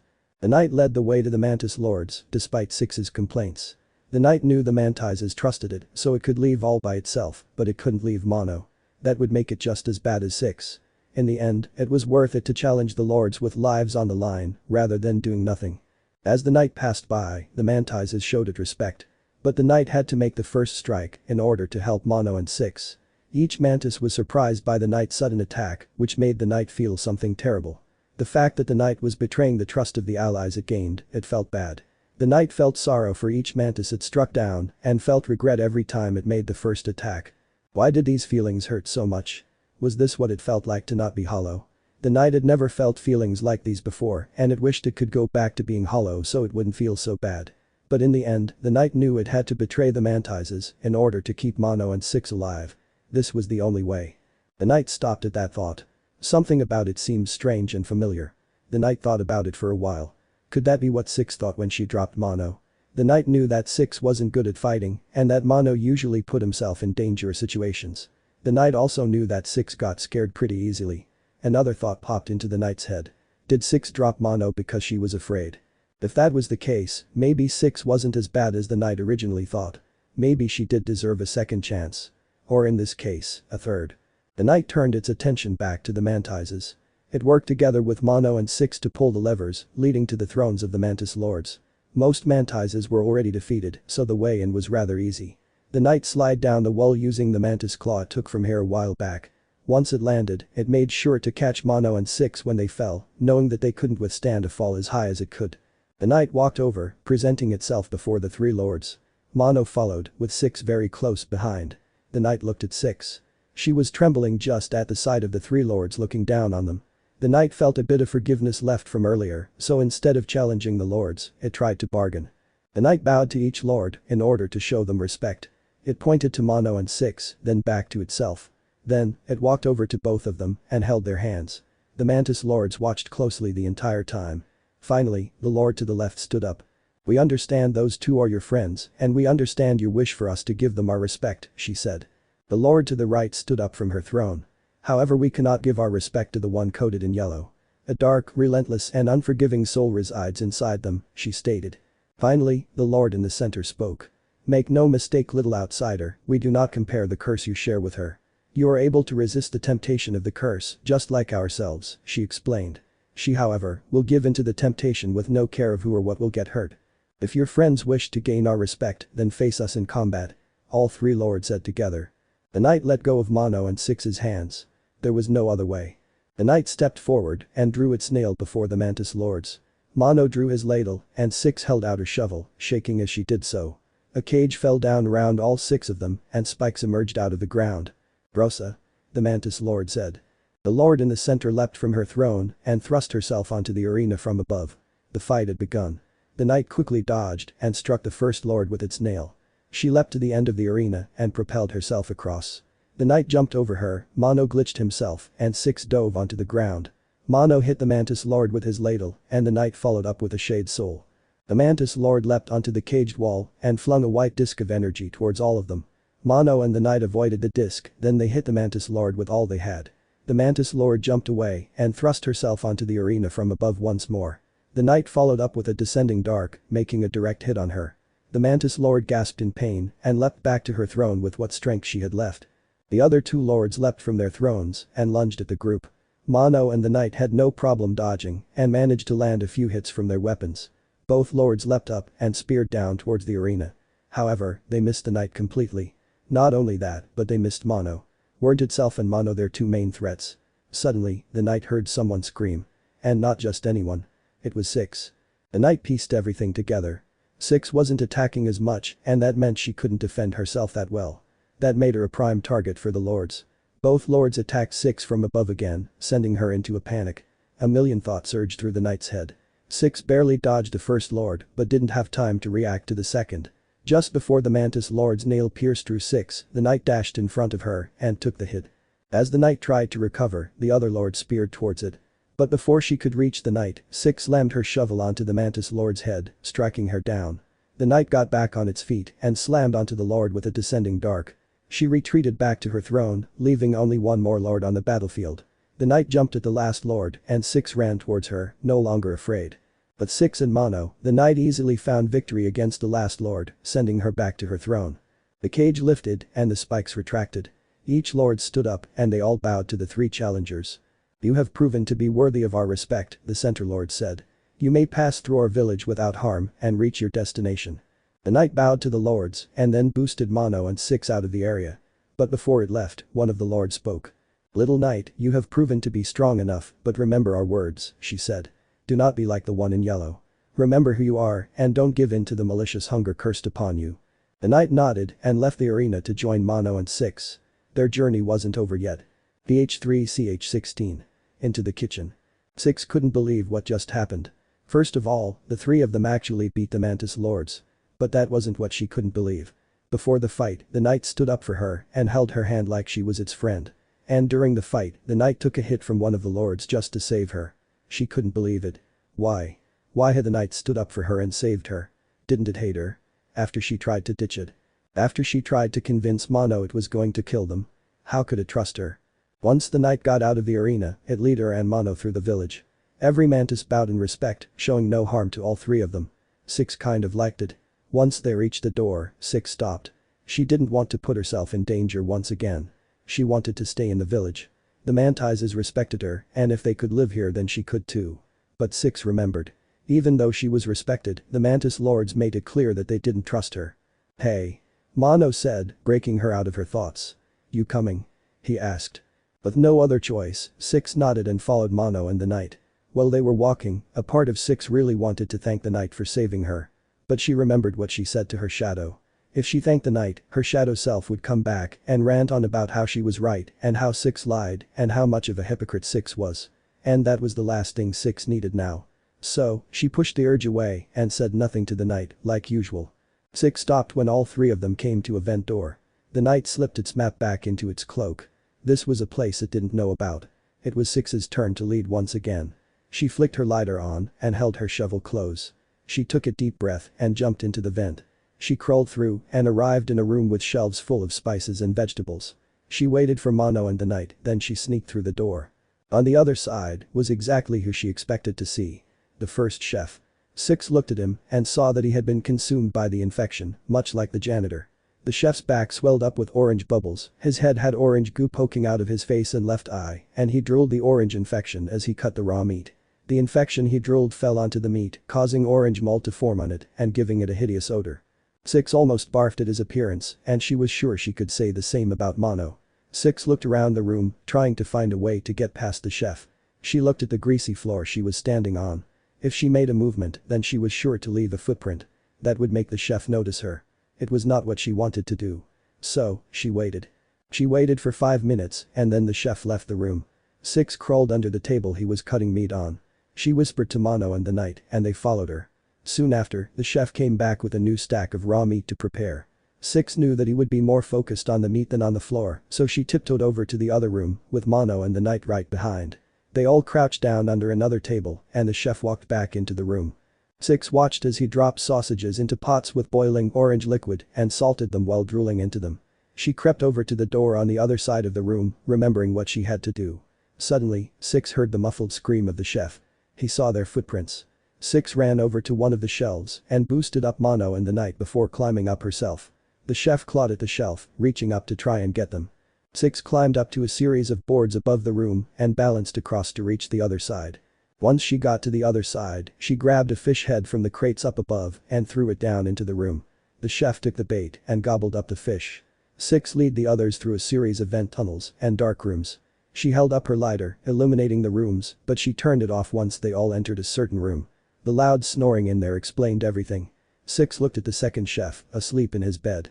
He looked just as bad as his brother, with large swells of orange infection around his body.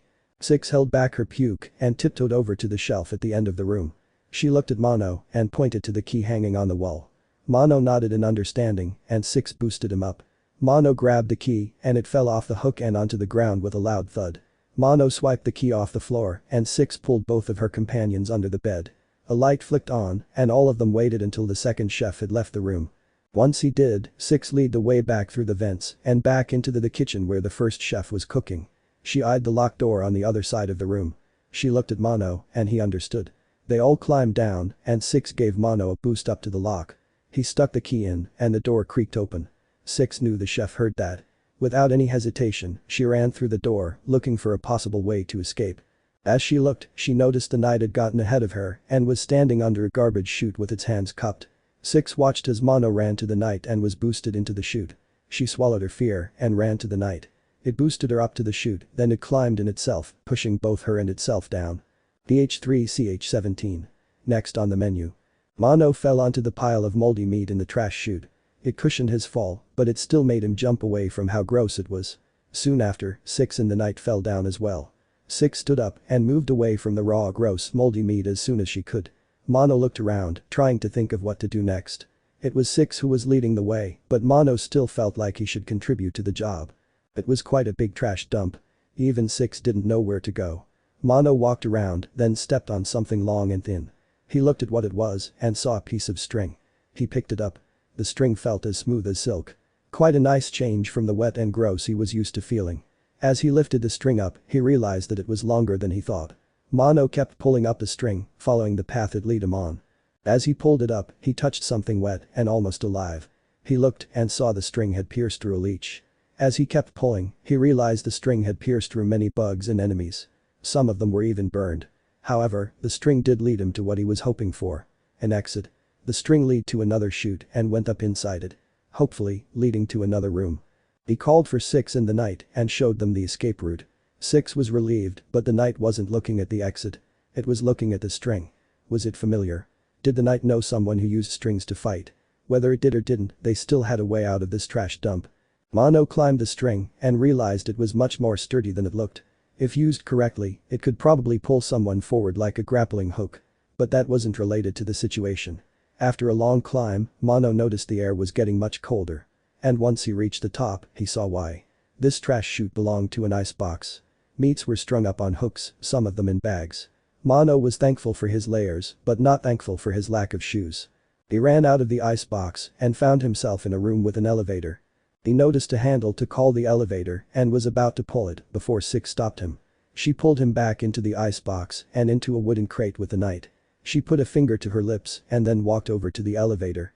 She jumped up, yanked it down, and started running back into the icebox. Mono looked out and noticed one of the two chefs from earlier enter through the elevator door. Six slid into the crate, making it very cramped. Mono wanted to move, but his survival instinct said otherwise.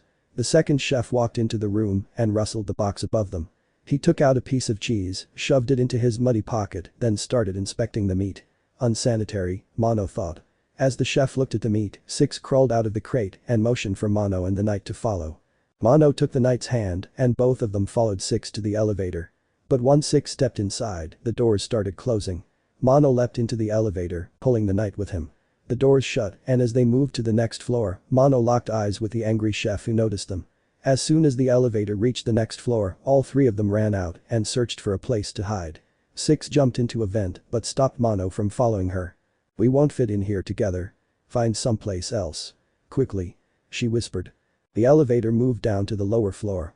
Mono ran into the next room and hid under a table with the knight. The elevator moved back up and the second chef wobbled out, looking around for the three of them. Across the room, Six put a finger to her lips, telling Mono to be quiet. Mono nodded and then realized why Six told him that. The chef walked over to the table Mono and the knight were hiding under and started to rip apart a large chunk of meat. Both of them waited and they noticed Six was standing at the doorway. Once the chef turned around to get the spices for the meat, Six crept around him. She held her hands out, telling both of them to stay in place. Both of them nodded and Six crept into the next room. A few seconds later, Mono heard the sound of something shredding. The chef ran into the room and Six ran out through a vent on the side of the door. She jumped on the table and threw a key down to Mono just as he was getting out. He hooked the key around his coat and followed Six to the elevator. Suddenly, large piles of orange goo landed in front of them. Mono turned around and saw the second chef spitting out chunks of infection at them. As he ran towards Mono and the others, the knight sent a shade soul at him and dashed in with its nail. Mono looked at the infection bubbles blocking the way. He pulled out his ladle and started bursting them. Six noticed and did the same with her shovel. Once the path was cleared, Mono and Six ran to the elevator and activated it. Mono called out to the knight and it dashed over into the elevator just in time. The elevator moved to the lower floor and Six ran to a locked door. Mono remembered the key and shoved it into the lock. The door opened and all of them sprinted into the room. Six pulled Mono next to her and pointed to another trash chute. Why do these chefs need so many trash chutes? Mono thought. Whatever the reason, it was still a way to get out. Everyone jumped in and fell down much further than the last time. Mono hit the ground and blacked out. BH3CH18. The twin chefs. The knight landed on a pile of trash and Mono and Six fell down as well. Unfortunately, not all of the area was filled with trash and Mono landed on the hard floor. The knight ran to its friend, worried if he got hurt. It shook him, trying to wake him up. There was no response. The knight looked at Six, who was climbing out of another pile of trash. "Why does this place have so many trash chutes?" she complained. The knight ran to her, got her attention, and pointed to Mono. Six understood and ran over to him. She tried waking him up, but it seemed like he was out cold. "We'll have to carry him," Six said. The knight nodded and grabbed Mono's left arm. Once it grabbed it though, it noticed something was wrong. His arm was swollen and bent in a way it shouldn't be. The knight tapped Six and showed her Mono's arm. "It's broken," she said after inspecting it. "Luckily it's not that complicated, just seems like a problem in the forearm." Six looked at the knight. "Do you know a way we could heal him? We don't have a lot to work with." The knight looked around. Surely there was something to use. Soon, it saw the answer. An old sponge was in the corner, with soul particles sprinkling over it. It wasn't the best place to rest, but if a corpse could be used as a bench, so could a sponge. Six helped the knight move Mono over to the sponge and lay him down on it. The knight made sure to set his arm as the soul particles seeped into him. Mono's eyes slowly opened, then he quickly sat up, breathing heavily. "What happened?" he asked. "You broke your arm after you fell," Six explained. Mono held his arm. "It feels fine, how did you fix it?" "I don't know how, but somehow your friend knew laying on this sponge would heal you." The knight looked at Mono. "Thanks," he said. The knight bowed. I think we might have another problem," Six said. "Sponges don't just get thrown away anywhere. There's only one place where you throw one away." "Where's that?" Mono asked, getting up. "I think we're about to find out." Six walked forward, leaving Mono and the knight a bit behind. Mono looked at the knight and it shrugged. At this point, the knight felt okay with trusting Six. It didn't feel completely confident, but okay. The knight took Mono's hand and they both followed Six. They followed her into a vent and through the tunnels until she stopped. The knight heard Six gulp. It tapped her back and she pointed outside the vent. Both of the chefs were in the room. Cleaning dishes in water that was definitely contaminated and scrubbing them with old, smelly soap. It reminded the knight of rancid eggs. As it looked into the room, Six jumped out of the vent and into another vent on the floor. The knight followed her, along with Mono. Six led them to the other side of the room, but they all came to a locked door. Six started to silently panic. From what the knight could tell, her plan failed. The knight reached for her hand and held it. Six looked back and the knight gave her an assuring nod. Six nodded back. "I think one of the chefs has the key to that door," Mono whispered. The knight peeked out of the vent and saw the silver key on the first chef's apron. "What do we do?" Six asked. The knight drew its nail in response. Mono understood and drew his ladle. Six drew her shovel and all of them nodded at each other. Then, the knight leapt out of the vent, revealing itself to the twin chefs. They both wailed and charged at it, reaching out their hands. The knight dashed away and Mono and Six revealed themselves. They both struck the first chef at his legs. The chef wailed and several blobs of infection spewed out from his body. As the knight avoided the blobs, the second chef spit out more blobs from his mouth. Both of the chefs charged towards the group, forcing them to scatter. The knight ran to the first chef, knowing that he had the key. The chef jumped up and sent shockwaves across the floor as he landed. The knight responded with a descending dart. Mono and Six ran towards the first chef and hit him from the back.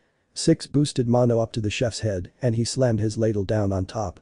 The first chef started wobbling as it spewed out more blobs of infection. The knight sent a shade soul right to his chest, forcing him down. His body burst into several orange blobs, scattering all over the room. The second chef screamed, seeing the state of his brother. He charged over to his brother's body and swiped the key from his apron. The knight could tell that he didn't want the three of them escaping. Not after what they did. The second chef started hurling massive chunks of the infection from his mouth and spewing even more infection from his body. The knight tried its best to avoid, but it was hit by a large chunk. It looked at its masks. The chunks did 2 masks of damage. That was not good. The knight quickly regained its composure and ran towards the second chef. Mono glitched himself to avoid the attacks and Six hid behind several dishes. Mono and the knight hit the second chef multiple times, but it all just seemed to anger him. The chef charged towards the knight all of a sudden, dealing 2 more masks of damage to it. As the knight struggled to get up, the chef started changing towards it once again. When all of a sudden, a pile of plates fell on top of him. The second chef looked in the direction of the attack and Six threw her shovel right into his mouth. The chef started choking and Mono finished him off by pushing a large pot on top of his head. The second chef fell to the floor and just like the first chef, his body burst into orange bubbles. Everyone took a moment to breathe and recover. Six jumped down to the ground and retrieved her shovel. Surprisingly, it wasn't that disgusting. Mono went to the second chef's apron and took the key. The knight walked up to Six and bowed. It was quite happy that she finally found courage to fight. And although Six didn't understand the bow, she gave a small smile. With the key, Mono unlocked the door and inside was a mechanism for a set of moving hooks above them. Six pulled the lever and the hook started moving. She jumped up, grabbed onto one of the hooks and started riding on it. The knight did the same and so did Mono. They rode the hooks through the cleaning room, into another room and over a large chasm. Suddenly, a small bee flew in front of Six's face. She screamed and let go of the hook. Six. Mono yelled as she fell down the chasm. He jumped down after her, ignoring what happened to him last time. With both of them gone, the knight leapt off its hook as well and plummeted into the chasm with them. PH3CH19. The Hive. Six closed her eyes and braced herself for the impact as she fell. The fall was terrifying as she didn't know when she would hit the ground. But suddenly, her fall was cushioned by a soft, sticky substance.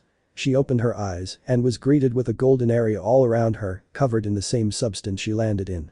She got up just in time to witness Mono hitting the ground. At least he landed safely this time, Six thought. Suddenly, a giant burst of black energy hit the ground. Soon after, the knight walked out of it. Six held her fear inside, walked over to help Mono out of the sticky golden liquid he fell in. "Why did you jump after me?" she asked as she helped him up. "I didn't want you to be all alone," Mono replied.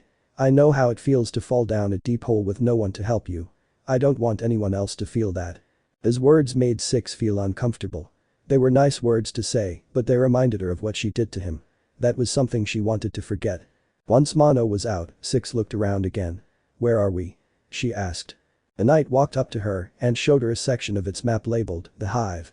It then proceeded to show her and Mono all of the bugs that resided here in the Hunter's Journal. "If any of you are going to get hungry, I'd say do it now," Mono said. "Why?" Six asked. "Because there's honey everywhere," he said happily. "Have you never had honey, Six?" Six shook her head. "Well, try some." The knight grabbed her hand and shook its head. Six looked at it, confused. The knight stuck its nail into the wall and carved the word wax into it. "Oh, sorry," Mono said. Six shrugged. She wasn't too ecstatic about trying it. The knight took the lead and Six followed behind, holding Mono's hand. As they walked along the stick floors of the Hive, Six realized the place smelled sweet. It was certainly a nice change from the disgusting smell of the maw. And the place looked fairly nice compared to the maw's metal walls and dark rooms. She kinda liked this place. "Are you gonna ditch them?" her shadow said out of nowhere. "Oh, come on," Six thought. "Wow, that's a nice welcome. First you ignore me for a great long time and once I come back you treat me like this?" her shadow asked. "Do you really hate yourself that much?" Six said nothing. "Ignoring me again, huh? Like that's gonna do anything," Shadow Six said. "But hey, at least you've got two friends to help you." "Do? Who's the other?" Six thought. "Ah, so you still don't trust the little knight. Good to see you haven't changed," Shadow Six said. "Even though it protected you, helped you, and fought for you, you still don't trust it." "I can't," Six thought. "Can you?" her shadow asked. "Seems to me like you're already started to trust it." Six did nothing. "Oh, don't tell me you already forgot about what you did in the kitchen. How you saved the knight and fought alongside it," her shadow teased. "You're well on your way to getting a new friend to drop." "Shut up," Six yelled. Suddenly, she realized she said that out loud. "I know, that buzzing is really annoying," Mono replied. Six sighed in relief. He didn't know about her shadow. Speaking of which, her shadow seemed to have left. Good. Six hated how her shadow reminded her of everything she wanted to forget. And most of all, she hated when her shadow was right. She thought about what she had said about the knight. She didn't want to trust it, but at the same time, she kind of wanted to. The knight could be a powerful enemy, and if it was protecting her, then maybe she could feel safe. Yes, that was the reason. She didn't trust the knight, she just didn't want to get on its bad side. Yes, that was it, nothing else. She snapped out of her thoughts as she heard a loud buzzing from right behind her. She turned around and saw a giant bee screaming at them. Its stinger burst out of its body with several spikes around it, moving like it was a jaw. Six yelped, alerting Mono and the knight. The bee dove towards them with its stinger, and everyone scattered to avoid it. The bee's stinger drilled into the wall, and the knight rushed in to strike it. Six took a few deep breaths, but then noticed other bees were coming down from above. She drew her shovel and managed to fight off some of the smaller bees. Another big bee revealed its stinger and swooped down towards her. The stinger drilled into the wall and suddenly got stuck at a large blob of honey. Six stood up but suddenly hunched over. Her stomach growled. She clenched her body in pain, looking around for something to eat. Her eyes looked at Mono, the knight, the bees, and then to the big bee stuck in the wall. Her mouth started drooling as she smelled the sweet golden honey covering the bee. She limped towards it, her stomach growled even more. The bee looked at her and started panicking, trying to get its stinger free. Six inched closer and saw the bee panic even more. She smiled. She enjoyed seeing it in fear. She reached out her arms and grabbed the head of the bee. It desperately struggles in her grasp, making her smile more. Six opened her jaws. The bee looked right into her careless and emotionless eyes. Her stomach growled even louder. She hunched back and sunk her teeth into the terrified bee's face, ripping it apart and eating it up. Delicious. PH3CH20. Hive Guardians. The knight swung its nail, striking down the last few bees. They were rather easy to deal with, but they were a challenge in large numbers. The knight looked at Mono and was relieved to see he was doing just fine, finishing up his fight. It looked over to Six and stopped in place. The knight watched as Six devoured the large bee from its eyes to its head. As she ate, the knight heard her quietly laughing, as if she enjoyed seeing the creature suffer. Once she was finished, she stood up and walked over to the group like nothing happened. Was she used to this? Was she perfectly fine with her hunger? Just what was going on inside her head? The knight still had enough compassion to trust Six, but something about the hunger made it feel terrified. The knight no longer blamed Six, it blamed the hunger. If Six was Mono's friend, then surely she was much nicer before. And if that was the case, then the hunger must have done something to her. It turned her into a monster. The knight looked down at its hands. It started shaking. It felt more afraid than ever. If the hunger turned Six into a monster, then could the same happen to itself? The knight dreaded the thought. It couldn't imagine itself as a hungry beast who ate up everything living. It couldn't imagine eating up its friends. The knight felt something touch its shoulder. It turned and saw Mono. "Are you feeling okay?" he asked. The knight nodded, although it wasn't sure if it was. Regardless, it needed to lead Mono and Six out of the hive and didn't have time to feel scared. The knight pulled out the map and continued leading the way. As it walked, the knight couldn't help but look around and see how much the hive had changed. It looked a lot more industrial, most likely due to the maw harvesting the hive's honey. There were pipes, conveyor belts, pumps, drills, furnaces, a red torch. The knight stopped. It looked out at the area below. There was a torch holding a scarlet red flame with dreamcatcher particles surrounding it. But that was impossible. The knight had already gotten that flame back when it had the Grimchild. And speaking of which, it didn't even have the Grimchild. How could that flame exist? Then, the knight remembered that there had been a flame in the fungal wastes. Could someone else have started the ritual? Did the Grimchild reset? Did the Grimchild even remember the knight? "Hey!" Mono yelled. The knight stopped thinking and remembered its task. It left the area, leaving the torch where it was. Soon, the knight reached a door that hadn't been there before. It was made of honeycombs, but 4 of the combs were missing. The knight looked around and saw a stray comb on the ground. It picked it up and placed it into one of the empty slots. It fit perfectly. The knight looked at Mono and Six and they both understood. All 3 of them searched the area for the other 3 combs. Mono found one near a conveyor belt, Six found one in a pipe, and the knight found the last comb on top of a ledge. The 3 of them regrouped and placed the rest of the combs into the door. As soon as the last comb was placed, the door shook and opened up. The knight stepped through the doorway and noticed a change in the surroundings.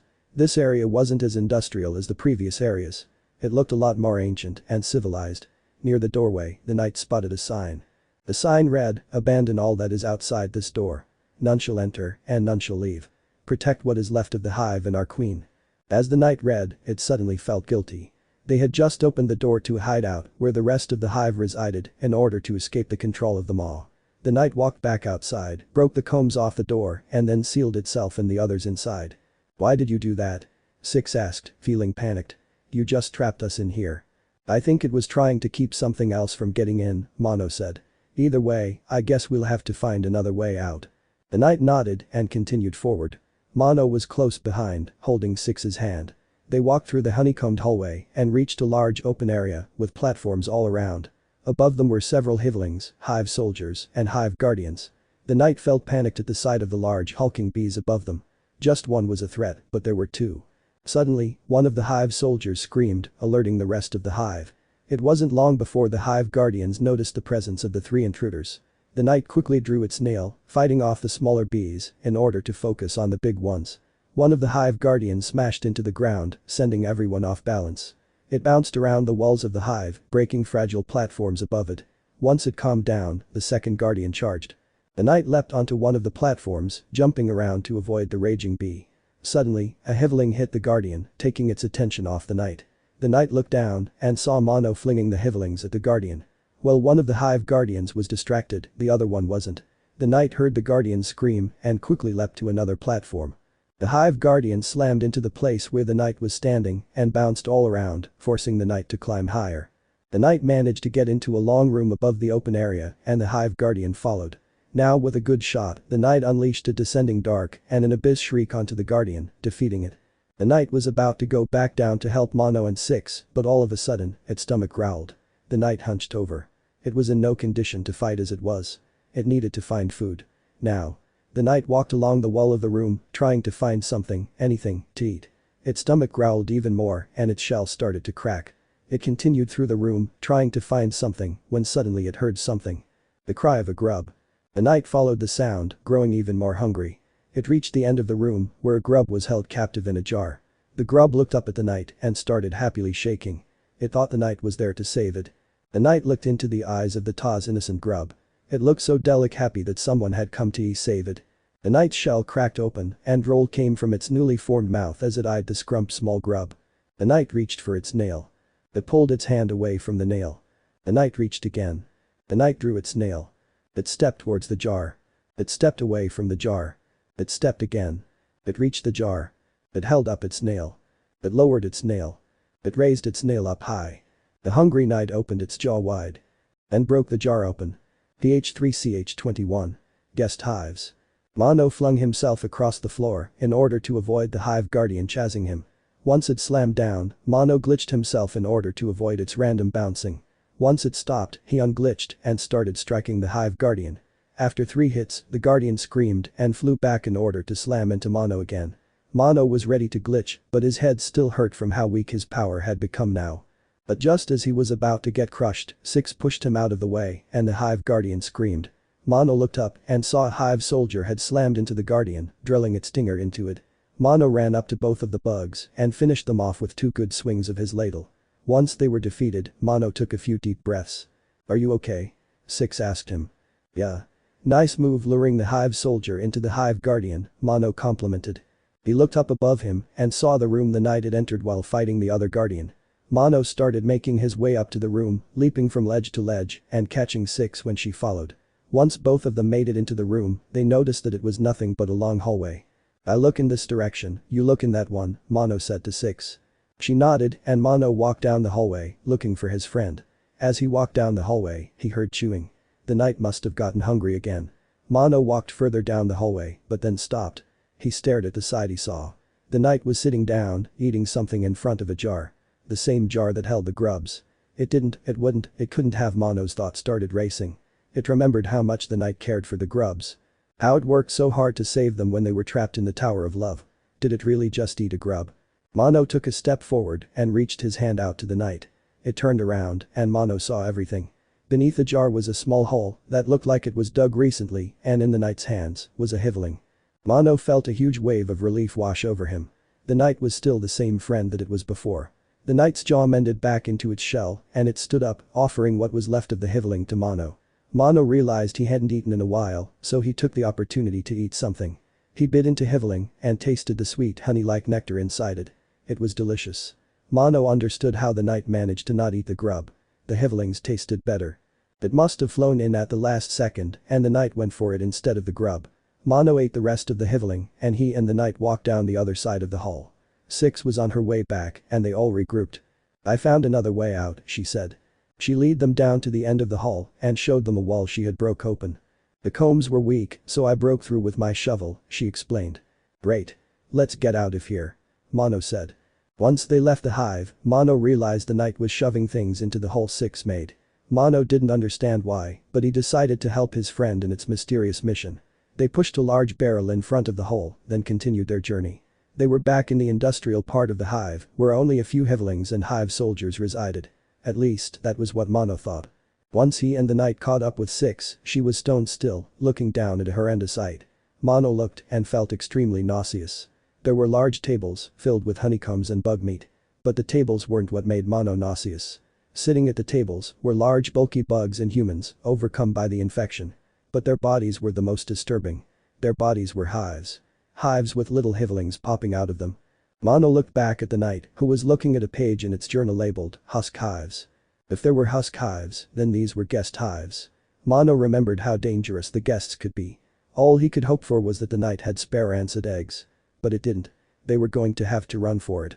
Without thinking twice, Mono jumped down on one of the tables and started running for his life. The guests and husks noticed the little boy running on their table and reached their arms and mouths out to grab him. Suddenly, the table shook, throwing Mono off balance.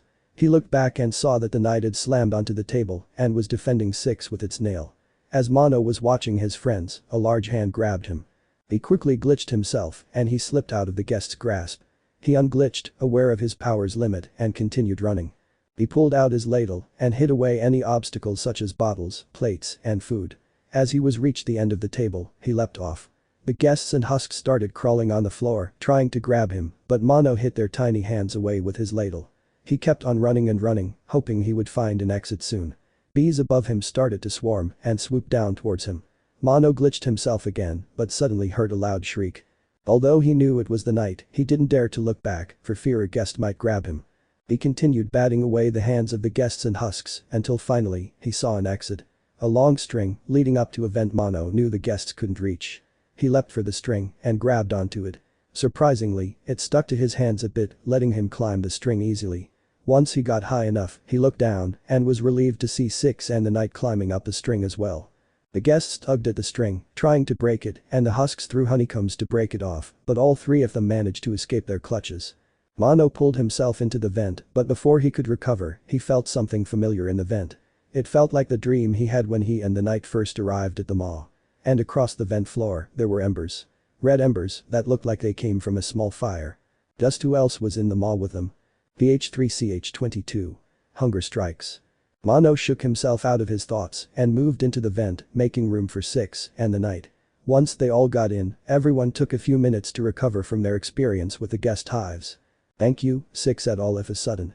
Mono wondered why she said that. He looked at her and then he saw she was talking to the knight. The sight made Mono smile under his bag.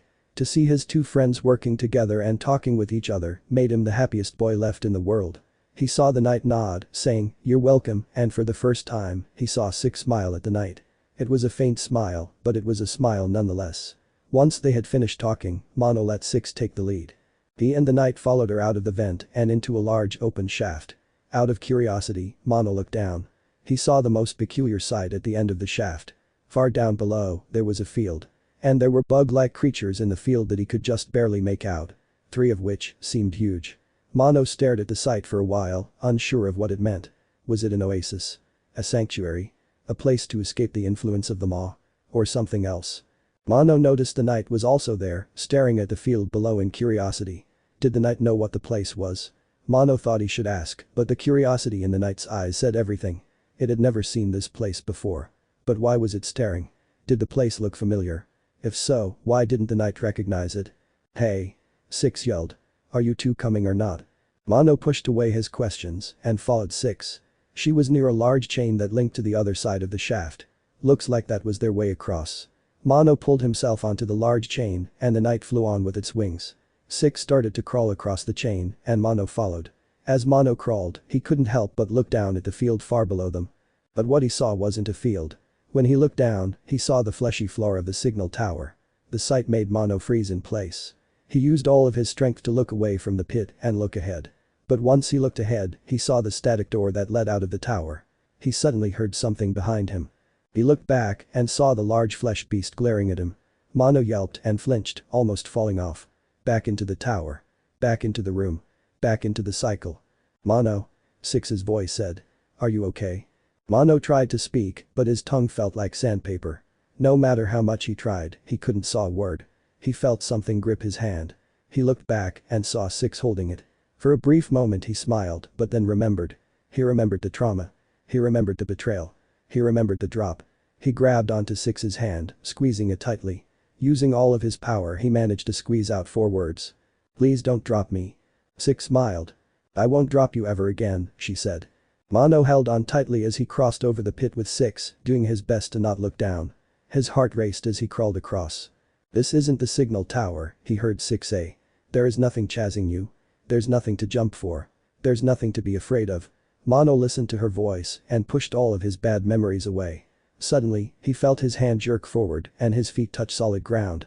Mono opened his eyes and saw that everything was back to normal. Even the knight was back at his side. As soon as he saw Six, he hugged her as hard as he could. "Thank you," he said weakly. Six hugged him back and Mono felt his bravery return. He let go and stood strong, ready to continue. Six smiled and continued on. They made their way to another vent and the knight boosted everyone in. As they made their way through, Six walked over a loose vent tile, leading to another room. "Be careful, this tile is loose," she warned. She crawled across and then Mono crawled next. Just as he was about to cross to the other side, he felt one corner of the vent cover break off. A second corner broke and Mono suddenly felt his body being pushed to the other side. He tumbled into Six just as the vent cover broke off. Mono looked back and saw that the knight was no longer behind him. He looked down and saw it at the bottom of a very tall room. "Hey. Are you okay?" Mono yelled down. The knight waved its nail. "Hold on. We're coming." The knight suddenly screamed using an abyss shriek. Mono wasn't completely certain, but it seemed like the knight didn't want him or Six coming down there. "Okay. We'll wait up here," he yelled. Suddenly, he heard a loud growl. He looked behind him and saw Six was hunched over in pain. Change of plans. Mono needed to get him and Six out of here. She needed to eat something. Mono crawled ahead of her and dragged her body with him. Fortunately, the end of the vent was just ahead. Mono forced the vent cover open, then dragged Six out of the vent. "Six. Are you alright?" he asked. Six's stomach growled louder. "Mono," she said. "Get away. Hold on. I'm going to find food." Mono ran off, looking for something edible. Above him, he heard chewing and plates clinking. He must have been under another guest hall. And where there were guests, there was food. Maybe some of the scraps fell down here. Mono desperately searched as he heard Six's stomach growling louder. She needed him. He couldn't let her down now. She said she wouldn't drop him, so he wasn't going to let her starve. Suddenly, a sausage dropped from the room above onto his head. A guest must have just dropped it. Perfect. Mono ran back and saw Six in more pain than ever. "Six. I got food," he said. Six looked up at him, her eyes full of hunger. "Mono," she said, weakly. Mono walked closer, holding the sausage out to her. She walked closer and closer, reaching her hands up to the sausage. Then slapped it away and forced Mono onto the ground. "Six. What are you?" Mono never got to finish his sentence. At that very moment, Six dug her mouth into his chest. Mono flailed about, trying to stop her. He screamed as Six ripped his flesh from his body, eating it up. "Six," he tried to say. Six dug her teeth into his throat, chewing it up. Mono's vision started going black. His body felt weaker. His breathing getting slower. "Six," he thought. "I'm so sorry, Six. I couldn't save you." VH3CH23. The Hungry Knight. The knight stared down the hall of the room it landed in. It didn't want Mono or Six to see this for some reason. Something about it seemed special. Special only to the knight itself. Down the hall, the knight saw the field that it saw earlier with Mono. Something about seemed so familiar. Like something from a past life or from a memory long forgotten. Whatever it was, the knight felt it calling out. Calling out for the knight. It wanted to go down and see why. It felt the urge to see what was in that field, but something overwhelmed that urge. Mono suddenly screamed. He screamed so loud that the knight could hear it all the way down here. It instantly forgot the urge and started climbing up the walls. Mono's screams grew quiet and as the knight climbed higher, it felt afraid. Afraid of what could have happened to him. Once the knight reached the vent, the screaming had completely stopped. In its place, the knight heard crying. As the knight crawled through the vent to figure out what happened, it heard footsteps running away. The knight crawled out of the vent and looked into the room. The knight completely froze. Its body shut down. Its eyes widened. Its head started spinning. Its heart started racing. The knight stared at the horrific, gruesome sight in front of it. Mono was dead. The knight didn't know what to do. It didn't know how to react. It felt so many emotions surging through it. So much that it would have been rejected the moment it was made. The knight fell to its knees. It reached out and picked up its broken, deceased friend. Mono's chest was ripped apart. His throat was torn open. His body was bloodied all over. His paper bag was missing, revealing his gray, dead eyes. The knight didn't know what to do. What could it do? Suddenly, the knight heard footsteps behind it. It whipped its head around and froze yet again. It saw itself. Was it Nosk? No, it was something else. The knight looked at its clone and saw it was carrying something. It was carrying a skeleton. The knight looked down at Mono and picked him up. Both knights were holding the corpse of their friend. The knight's clone turned around and started walking back into the vent. The knight followed its clone, carrying Mono with it. The knight followed the figure through the vent, back into the room and down the hall. The further the knight walked into the hall, the brighter it got. The knight blocked its eyes, and once it opened them, it was in the field. There were bugs all around, and each one was carrying a delicious cherry. There were 3 bigger bugs, wearing masks similar to Monomon's. In the center of the field was an altar with 3 empty slots and a stone bed beneath them. The knight walked to the altar and noticed engravings written on the stone. Complete the challenge of starvation to revive a soul that has left this world. Upon the bed of stone, their body must sleep. Once on, strike the altar with the blade of dreams. Once done, you shall have all former power removed from your soul, and your hunger shall be greatly increased. Return the masks to the altar, give up your hunger, and the sleeping soul shall awake. The knight read the engravings and knew exactly what to do. It laid Mono's body on the stone bed and struck the altar with the dream nail. The knight instantly felt almost all of its energy drained. In its place was a violent hunger. The knight quickly made its way to one of the bugs and struck it down. The knight picked up the bug's cherry and quickly ate it. The knight felt its energy return, but only for a few seconds. It struck down another bug and ate its cherry as well. The knight noticed one of the large bugs nearby and remembered what the engraving said. Return the masks to the altar. The knight dashed up to the large bug and struck it with its nail. The bug noticed and swung its own weapon in response. The knight dashed out of the way, feeling its energy draining faster. It struck the bug 2 more times and it collapsed. Its mask flew off its face and slipped into one of the altar's 3 slots. The knight quickly ate another cherry and ran to the next bug, striking down any other bugs in its way and eating up their cherries. Once it struck down the second bug, it made its way towards the last one. It didn't care how much energy dashing drained, it needed to do something. And it was hungry. The knight struck down the final bug and its mask flew over to the altar. All 3 masks were now in their slots. The knight ate its last cherry and ran to the altar as quick as possible. But before it reached the altar, it stopped. The engravings flashed in its head. Give up you hunger. The knight wanted no, it needed to get rid of its hunger, but something stopped it. Giving up the knight's hunger meant giving up its emotions and thoughts. Did it really want that? Did it really want to lose the kindness, compassion, and mercy it learned along this journey? Did it really want to go back to being an empty, hollow shell? Yes. The knight walked up to the altar, ready for what happened next. The masks glowed brightly, and the knight felt its hunger being sucked out of its body, along with its emotions. The fear of hurting Mono, the trust towards Issei, the kindness with Agram, the respect for the Mantises, the bravery against the twin chefs, the protection for the Hive, the mercy for the grub, and the sorrow of losing Mono. It felt all of it leaving. But if the memories still existed, then the knight knew it would still be the same. The knight let every emotion out and into Mono, fully accepting the price. Mono Pav. Mono sat there in the room. He was drained of all hope, courage, and emotion. He just sat on his chair, in his room, behind his door. The thin man's voice echoed in his head. She will betray you. She will always betray you, he said. No, Mono thought. I betrayed her. She told me to get away. She tried to save me. I didn't listen. I failed her. I failed to save her. Mono repeated those words as he sat in his chair for all of eternity. Then, he heard something. His door opened. He looked through his door. The black figure stood in the doorway. Mono squinted his eyes. He felt like he knew this creature.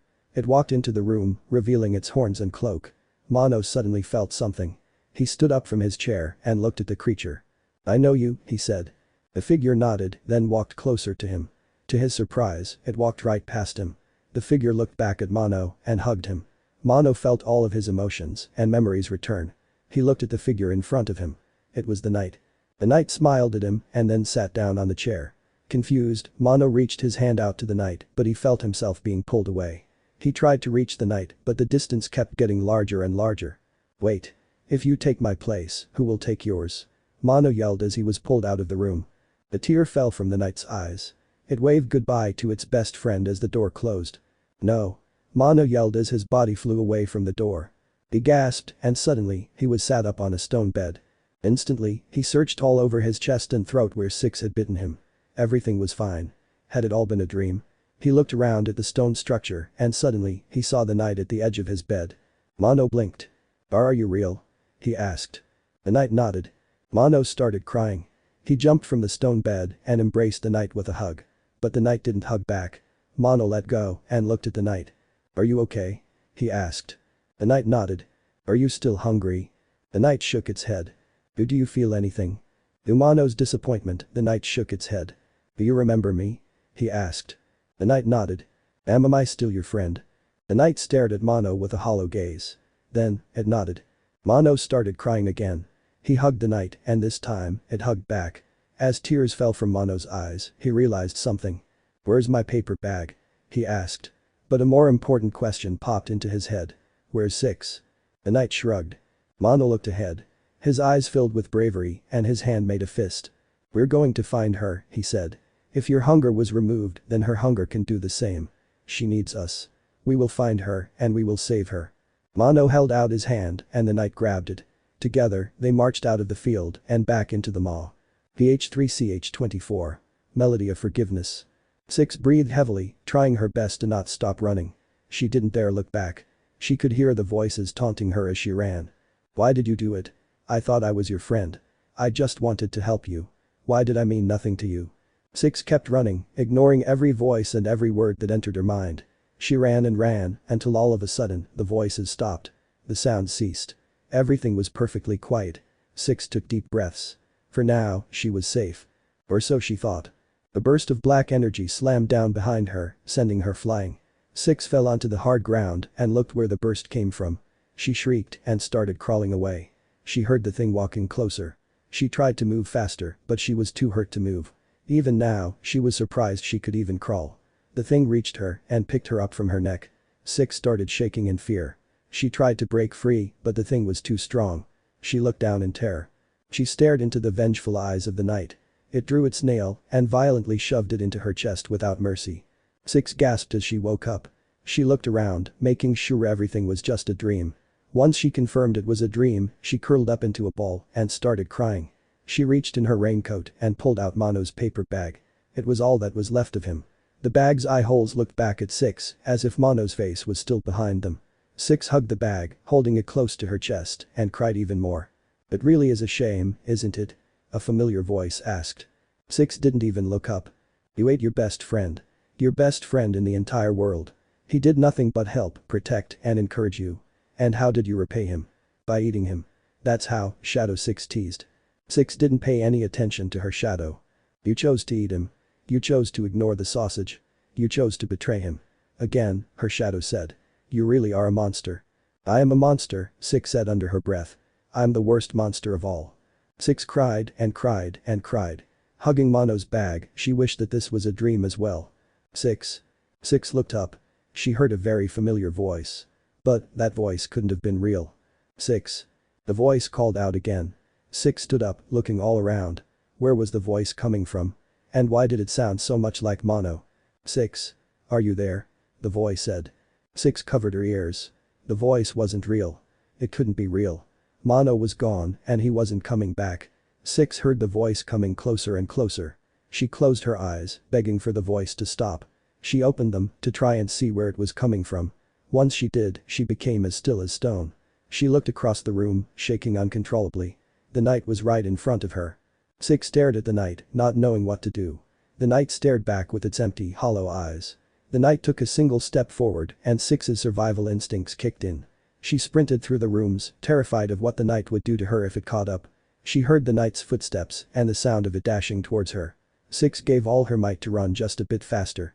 She closed her eyes again, hoping that this was a dream as well. Suddenly, she found herself falling into a large pit. She opened her eyes and screamed. She braced herself for the impact but felt herself being pulled by her raincoat and onto a wall. She looked at the thing who pulled her and screamed again once she saw it was the knight. She swiped its hand away and managed to land safely on the floor of the pit. She ran around, looking for a way out, but everything was blocked off. She tried to climb the wall, but it was too smooth. The knight also tried to climb the wall, but its mantis claw wouldn't grip any more surfaces. With no way out, Six curled up against the nearest wall and started to beg for her life. "I'm sorry. I'm sorry. I didn't mean to. I didn't mean to kill him. I didn't want to. Please don't kill me," she begged. She expected the knight to ignore her pleadings and walk right up to her, but it didn't. Six looked up and saw the knight just standing in place, looking at her. "Why aren't you moving?" Six asked. "Aren't you going to kill me?" The knight shook its head. "But aren't you mad at me?" The knight shook its head again. "Do you even feel anything?" Six yelled. The knight shook its head yet again. Six stopped. Was it telling the truth? Did it really not feel anything anymore? Did it break apart after it learned Mono was dead? Was it really not going to kill her? "You're lying," Six said. "I know you want to kill me. Everyone does. Everyone hates me. She yelled. Everyone I've ever tried to help has betrayed me, hurt me, and left me to die. Even when someone trusts me, they always die because of me. No one has ever tried to help me. And when someone did, I left them to die because I thought they were going to betray me. Again. Six yelled. I just want to survive. I just want to live. I just want to be safe from death. But no matter what I do or what I try, something inside me always takes everything good away from me. Over and over and over again. I try to be good, I try to be nice, I try to be a good friend, but I always get everything I want taken away. Six spilled out every word she kept away. She let every thought leave her head. And once it was all gone, she fell to the ground, crying even more than both times before. I'm a monster, she said. I don't deserve anything good in this world. The only thing I deserve is to die. Six cried her eyes out. She heard the night walking closer to her. This is it. This is where I die, she thought. She closed her eyes and waited for the night to pierce her head with its nail. But then, she heard a sound. A melody. A nice calming melody of notes. She looked up and saw the night holding a small object. It placed the object on the ground and pushed it towards Six. Six looked at the object. It was a pale, white beautiful music box. It had white vines at the bottom and beautiful white petals at the top. Six crawled to the music box and reached out for it. She lifted the box off the floor and held it in her arms. She listened to its calming melody and stared at its beautiful pale color.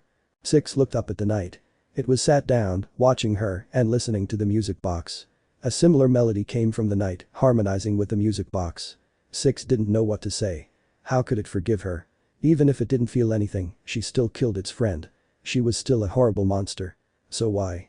How could it forgive her? Perhaps it knew her thoughts. Maybe it knew she didn't want to kill Mono.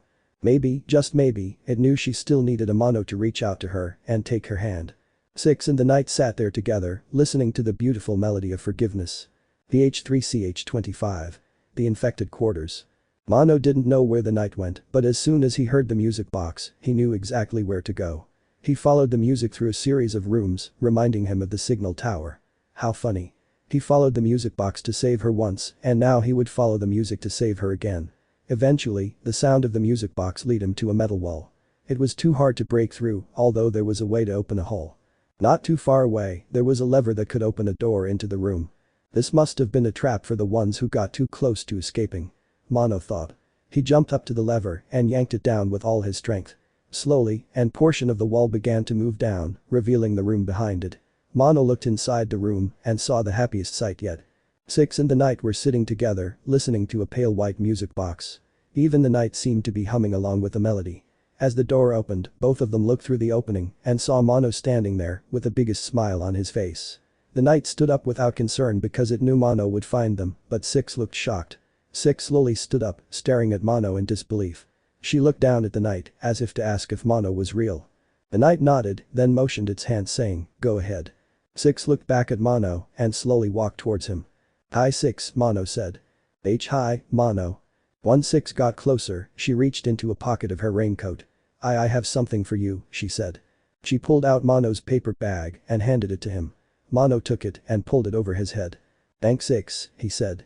Suddenly he felt his body being squeezed extremely tight. He looked down and saw Six hugging him tightly while sobbing. Sniff, am I still your friend?" she asked. Even though I killed you?" "It wasn't your fault Six," Mono said. "I didn't listen to your warning. It was my fault that you killed me. I should have been a better friend." "Mono," Six said, hugging him tighter. "You're already the best friend anyone could ever have." Mono smiled under his bag and hugged Six back.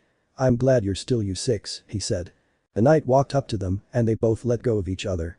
"Now, any idea where we are?" Mono asked.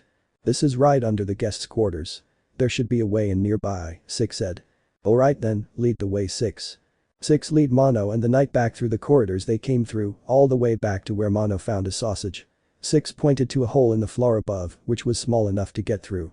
The night got under to hole and boosted Six and Mono through. But once they landed on the wooden floor above, they both stood still, in complete shock. All over the guests' quarters were bubbles and vines, glowing the orange light of the infection. And not just on the walls and floors. The infection had completely consumed all the guests and gluttonous husks in the area. Some were alive and eating rotten meat and rancid eggs. The rest of them sat dead on their seats as the infection grew from their bodies. Mono and Six didn't believe what they saw. The night jumped through the hole and laid its hollow eyes on the side in front of them. I didn't think it would be this bad already, Mono said. The radiance must have gotten stronger and speed up the infection rate. That, or we're getting close to the source. What do we do? Six asked. Does the knight have anything about creatures like this in its journal? The knight flipped through the hunter's journal and found the pages about the infected bugs. After reading through them, Mono got an idea. The journal says that all these bugs explode when they are either attacked or defeated, he began. So if the guests are similar, then they'll blow up as well. Mono put that theory to the test by throwing one of the glass bottles nearby at one of the guests. The guest's skin burst open as the bottle hit him, exploding out all the infection inside. It worked. Mono said. But his celebration didn't last long. The explosion alerted the other guests and husks, and they all laid their eyes on the 3 small, ripe, and delicious specimens in front of them. Without a single word, the guests and husks started crawling and jumping towards all 3 of them. The knight sent out a shade soul, which tore through most of the guests and husks, but some of them survived. The surviving guests crawled even faster towards the group, chomping their mouths as they did so. Okay, those guests are like the vengeflies, so run. Mono yelled. Everyone started running through the corridors, jumping over chairs, and crawling under tables. The guests and husks followed close behind, relentlessly. At every chance they got, Mono, Six, and the knight would strike one of the guests or husks with their weapons, knowing they wouldn't explode if they were attacked. Once one of the enemies was dead, it exploded, destroying even more guests and husks. Pretty soon, only a few hungry foes remained. Mono thought that he and his friends were close to safety, but all of a sudden, he was struck by a burning bullet of infection. He fell to the ground, and Six quickly came to help him up while the knight fended off the guests behind him. Once on his feet, Mono continued running, and he looked up at the table next to them. Guests and husks were sitting there, welded to their seats, and barfing up infection bullets. Mono grabbed Six's hand, not wanting her to get hurt, and they both swerved around every attack that fell towards them. Look. Six suddenly yelled. Mono looked ahead and saw a lantern hanging by a chain over a large gap. On the other side was more rooms with no guests or husks inside. That was their way out of this chaos. Mono let go of Six's hand and she ran as fast as she could to the lantern. She jumped up, grabbed the lantern, and used it to swing across to the other side. The knight ran ahead as well and jumped onto the lantern and used the leftover momentum from Six to jump to the other side. Mono ran as fast as he could, but just when he was almost there, one of the guests caught on to their plan. The guest spit out a single orange bullet which hit the chain the lantern was hanging from. The chain broke and the lantern fell all the way down to the bottom of the gap. Mono saw what happened, but he couldn't stop running. He ran to the ledge and made a desperate jump to the other side of the gap. As he was about to fall down to his death, Six caught his hand. I promised I'd never drop you again, she said. And I intend to keep that promise. Six pulled Mono up to the ledge, and from their safe spot, they all watched as the guests behind them fell down into oblivion. PH3CH26. Deepening friendship. The knight took a second to watch as all the guests fell to their doom. Was this what their hunger had done to them? If that was the case, it was probably the right choice to get rid of the hunger the knight once possessed. If this was the consequence, then it didn't want to think about what kind of monster it would have turned into. All the more reason to get rid of the infection. The knight stood up and started walking to the next room. It looked back at Mono and Six, and soon they were following along. As they walked through the quiet hallways, the knight noticed something strange. Six was shivering. As they walked further, Six started walking slower. When Mono went to grab her hand, she was hesitant to grab it. When she finally did, she closed her eyes, and the knight saw her whispering something under her breath. The knight was curious to find out what she was saying, but it wasn't necessary. Stopping the infection was priority right now. Scared? Six asked in a happy voice. The knight looked back at Six, but she was still whispering under her breath. The knight realized it wasn't Six who said that. Right next to Six was a floating shadow version of herself. The knight quickly looked away from the shadow, but kept listening to her out of curiosity. We both know what happened here last time, the shadow said. You're afraid it's going to happen again, right?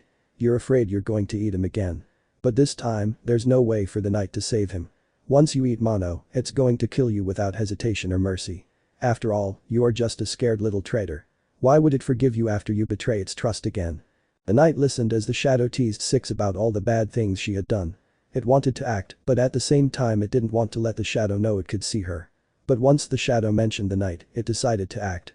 The knight walked to the other side of Six and held out its hand. Six noticed the knight and took its hand with her free hand. Mono noticed what was going on and looked back at both Six and the knight. Don't worry, Six, he said. Whenever you're scared, we're both here for you. And we'll both help you. Until you betray them, BOTH, Six's shadow said. The knight turned its head ever so slightly so that it was positioned just enough to look at the shadow and not completely give away the fact it could hear her. The shadow noticed the knight's reaction and for a second she looked confused. Then, she disappeared from the scene. The knight turned its head back around and started to question a few things itself. How could the knight see that shadow? Why couldn't it see her before? How long had that shadow been taunting Six? Maybe the knight could see the shadow because it became hollow again. That would explain why it couldn't see her before. Back then, it felt emotions. Now, it was empty and could only remember how emotions felt. That made some sense, but answering its own questions was not enough to fully conclude something. Either way, the knight could see the shadow now and it still needed to stop the infection. It walked with Mono and a terrified Six through the hall and into a room with a single sausage on the floor. Once they entered that room, Six started trembling more than ever. The knight and Mono held onto her and helped her through the room and into the next. At this point, the knight was close enough to hear what Six was whispering. Don't eat them, don't eat them, don't eat them, don't eat. She kept whispering those same words. The knight and Mono lead Six out of the room and once they entered the next one, Six slowly opened her eyes. She stopped trembling and once they had completely left that room, she took a large breath of relief. Now that she was okay, the knight let go of Six's hand and let her walk on her own. Once they all entered another room though, Six stopped and showed fear again. Are you okay, Six? Mono asked. It's just a room with an elevator, what's to be scared of? I've never gotten this far before, Six replied. I got as far as the last room and then. And then what? I don't know, something stopped me from going through that door, Six explained. I went back to the kitchen and found a place to hide there. Until now, every night I've been afraid of what's beyond that door. I don't know if I have the strength to go through there. The knight listened to what Six said.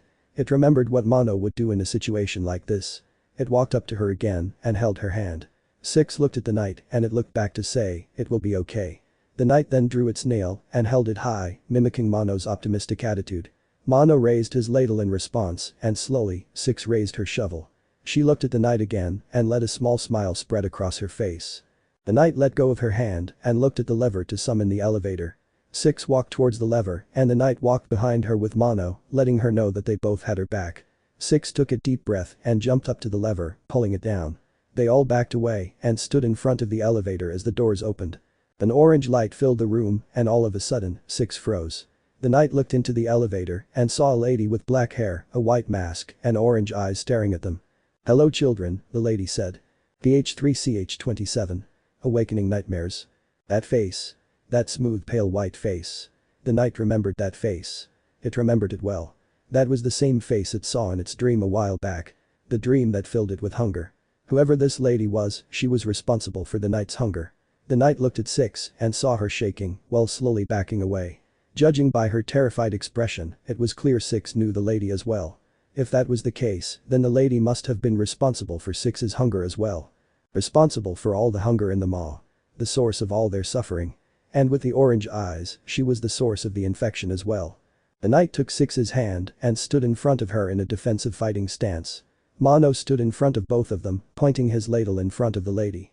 They were all ready to fight. The lady looked at all of them and laughed softly behind her mask. Do you plan to hurt me with that little serving spoon of yours, little boy? She asked. How many closer and I will, Mono threatened. This ladle has cracked heads open and if you don't watch out, yours will be next. Issei, the lady said, somewhat amused. I think you'll do well being trapped here forever.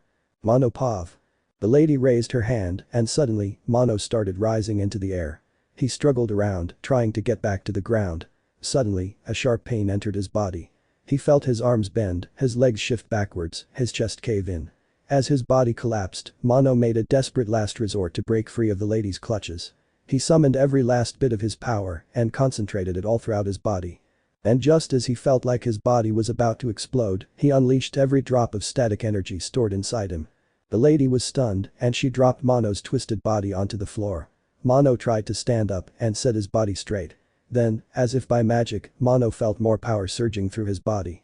He started violently bending and twisting as a static aura surrounded him. His body cracked, bent and glitched and just like that, he was standing up straight without a single bend in his entire body. The lady stared at Mono with her radiant orange eyes. So, you're the young broadcaster, she said. Well, maybe your horned friend will be more amusing to play with. Knight Pav. The lady turned towards the knight and her orange eyes flashed. The knight felt something trying to force its way into its body, causing it to hunch over. However, this wasn't the first time the knight had experienced something like this. If something was trying to enter, why not just let it in? The knight began to focus, and the mysterious force trying to enter was suddenly sucked in. But that wasn't the only thing getting sucked in. The orange glow started leaving the lady's eyes and entering the knight's empty, hollow shell. The lady realized what the knight was doing to her and started pulling her power back into her, forcing it out of the knight. Once the knight felt empty again, it stopped focusing. The lady hunched over, leaning against the elevator door. Her orange eyes glared at the knight. You shouldn't be able to do that," she yelled. "I filled you with hunger and emotion. You shouldn't be able to resist the infection." The knight stared at the lady with the most hollow look it had ever given. "Unless," the lady said. "You found a way to expel it from your body, didn't you?" The knight kept staring at her. "Very well, I guess we'll have to see what your raincoat companion has to offer." The lady glared at Six. "Yes, I see," she said. "Every bit of pain, torture, selfishness and regret inside you. Everything you've tried to forget. Everything you can't forget." The knight felt Six shaking more than ever. "You're a cruel, heartless, useless, selfish being," the lady said. "You're nothing. Nothing but a monster." The knight positioned itself between the lady and Six, pointing its nail at the lady's mask. The lady's eyes flickered with orange flames as she glared at the knight. "You think you can protect her?" she asked. "You can't even try." The lady suddenly lifted Six into the air and pulled her right in front of her hand. "Let her go," Mono yelled, jumping at her with his ladle. The lady giggled and sent Mono flying backwards with a flick of a finger. The knight jumped up and caught Mono just before he hit the wall. Behind the lady, the elevator door opened. She backed into the elevator, taking Six with her. "Give her back," Mono yelled. "Come and get her," the lady said as the elevator door closed. "Six paw." Six struggled and squirmed against the lady's power. As the elevator moved further away from Mono and the knight, she grew even more scared. The door opened and the lady walked into a room filled with toys, drawings, and colors. Six felt herself being flung into the center of the room, away from the lady's grasp. "LL, leave me alone," Six managed to say, trying to sound brave. "Why, of course, dear child," the lady said. "After all, there's no better tormentor than bad memories." The lady left the room, laughing under her mask. The door closed, leaving Six all alone. Six started panicking. She remembered this room all too well. Of all the things she wanted to forget, this was the one thing she wanted to forget the most. She looked at the walls of the room as voices echoed all around her. "You betrayed him. You let her die. You ate him. You left them all behind," the voices yelled. Six covered her ears, but the voices only got louder and louder and louder. "Please leave me alone," she yelled. Just as she yelled that, a calming melody entered the room. Six looked behind her and saw an old music box, playing her favorite tune. Six held onto the music box, hoping it would silence the voices around her. "That's right. Listen to the music box, Six," Shadow Six said. "Hold onto it ever so tightly. Let it calm your mind. Let it take you away. There's no need to escape. You belong here. This is the perfect place for a monster like you." "I am a monster. I belong here," Six said. Shadow Six giggled. "Indeed you do, Monster Six. PH3CH28. Monster Six." Mono pounded on the elevator doors, hoping they would open. He couldn't lose Six again. The last time someone took her was during his first time in the Pale City, and what happened next, Mono didn't want to happen again. He didn't want to go through that pain again. However, somehow, inside him, he knew what was going to happen. And even though he knew he couldn't prevent it, the best he could do was try. Finally, he stopped pounding on the door and jumped onto the lever to summon the elevator. After it opened, Mono and the knight stepped inside. The elevator started moving on its own, taking both of them somewhere no one was supposed to go. The elevator stopped and the doors opened. A magenta light filled the room, along with a very familiar tune. Mono was correct. Mono took a deep breath and stepped out of the elevator into the room of memories he hated remembering. The knight took his hand. Hollow or not, it was still his friend and was still there for him. Mono looked at the knight, gathered up every bit of his courage and bravery, and followed the music. It was a perfect replica. This room was everything Mono still feared. The flesh behind the walls, the looming magenta light, the feeling of hopelessness. The room stole his fears from his fragile mind and culminated them all together. Mono fought back against the memories trying to crawl into his mind. He couldn't lose hope now. They had all gotten so far. Mono didn't want everything to go to waste. He didn't want to lose the one thing life had refused to give him. Friends. Mono looked ahead, following the melody that echoed through the doorways. Before he knew it, he reached the door he needed. Mono's hand shook as he reached for the doorknob. He slowly opened the door and peered inside. A music box sat in the center of the room, surrounded by torn paintings and broken toys. From the shadows behind it, two large arms gently took the music box, holding it close to her chest. Monster 6. Mono opened his mouth, but his tongue seized up. His throat ran dry. His voice refused to leave. Mono breathed in and opened his mouth again. Nothing left. He looked at 6 in her twisted monster state, cowering in the corner with her music box in her clutches. Mono breathed in again, and this time, nothing refused. 6. He yelled. 6's head lifted at the sound of his voice. She looked down and moved closer to him and the knight. 6. Mono yelled again. 6 moved closer, slowly loosening her grip on the music box. 6. Mono yelled one last time. 6 moved to the center of the room and set the music box down right in front of her. Mono stared at 6 for a moment, then remembered what he had to do. He gripped his ladle and removed it from its trap. He inched closer to the music box, letting go of the knight's hand. He closed his eyes and raised the ladle into the air. Then he stopped. He looked at 6. She was just looking at him, watching his movements. Mono looked down at the music box. His mind threw him into the memories of the last time this happened. The battle, the chase, the struggle, the escape, and the betrayal. Mono looked up at 6. She looked right back at him, fully trusting him with the music box. Mono closed his eyes again. He leaned back with his ladle in his hands, ready to slam it on the music box. Then he let his arms fall, lowering his ladle. I can't. Mono looked down at the ground. I just can't. There was a long silence as Mono stood there, unable to act. Then all of a sudden, something struck the music box, shaking the room and sending everyone into darkness. Mono slowly lifted his eyes open and saw the collapsing room around him. 6 screamed and grabbed her music box, leaving the room. Mono stood up and chased after her. 6. He shouted in an attempt to reach her. 6 stopped running and looked at Mono. She reached her hand out to him when suddenly the music box was struck again. 6 wailed and fled from the room with her music box. Mono chased after her and saw the knight dash through the doors, charging its nail. Mono understood everything at that moment. The knight was the one attacking the music box. Knight Pav. The knight gave chase, not letting 6 get away. It knew the stakes were high. And it knew how important the music box was. Destroying the box was the only way to save 6, but by attacking it, the knight was betraying her trust. There was no other reason as to why Mono couldn't attack it. He didn't want to lose 6's trust. After all, that was most likely the reason 6 dropped him. Why would he want to live through that again? Even though the knight was betraying 6's trust, it couldn't let her friendship with Mono be tainted. And it had a plan. The knight chased 6 into a room with 2 doors on both sides. She sat in the back, clutching her damaged music box. The focused its energy into its nail, waiting for the right moment to strike. 6. Mono's voice yelled from one of the doors. Mono entered the room and 6 moved closer to him, reaching out for her friend. Perfect. The knight used a dash slash to quickly strike the music box, while 6 was unaware. A large pulse of energy left the music box, throwing the knight into darkness. The knight woke up in the darkness and started running through it. The knight reached a large hole in the ground and jumped into it. It fell for a few seconds and then woke up, back in the room with 6. She scooted away from the knight, cradling her music box in her arms. Mono called out her name again and she followed the voice of her friend. The knight struck the music box again, sending it back into the darkness. The knight ran through the darkness again and jumped out the hole. It fell for much longer this time, but still ended up back in the room. The knight focused its energy again and waited for Mono. 6. Mono yelled. To the knight's surprise, 6 didn't move to him. She just kept cradling her music box. The knight had to act fast, the room was crumbling all around them. The knight cried out with an abyss shriek, causing 6 to recoil. She screamed at the knight and chased after it. The knight dashed through one of the doors in the room and ended up on the other side. The knight used this to its advantage and struck the music box again. It was flung back into the darkness, where it found the hole once again. The fall was much longer this time, but none of that mattered. What mattered was that the knight's plan worked. It landed back into the room and used an abyss shriek to lure 6 to one of the doors. She fell for it, but she didn't do what the knight expected.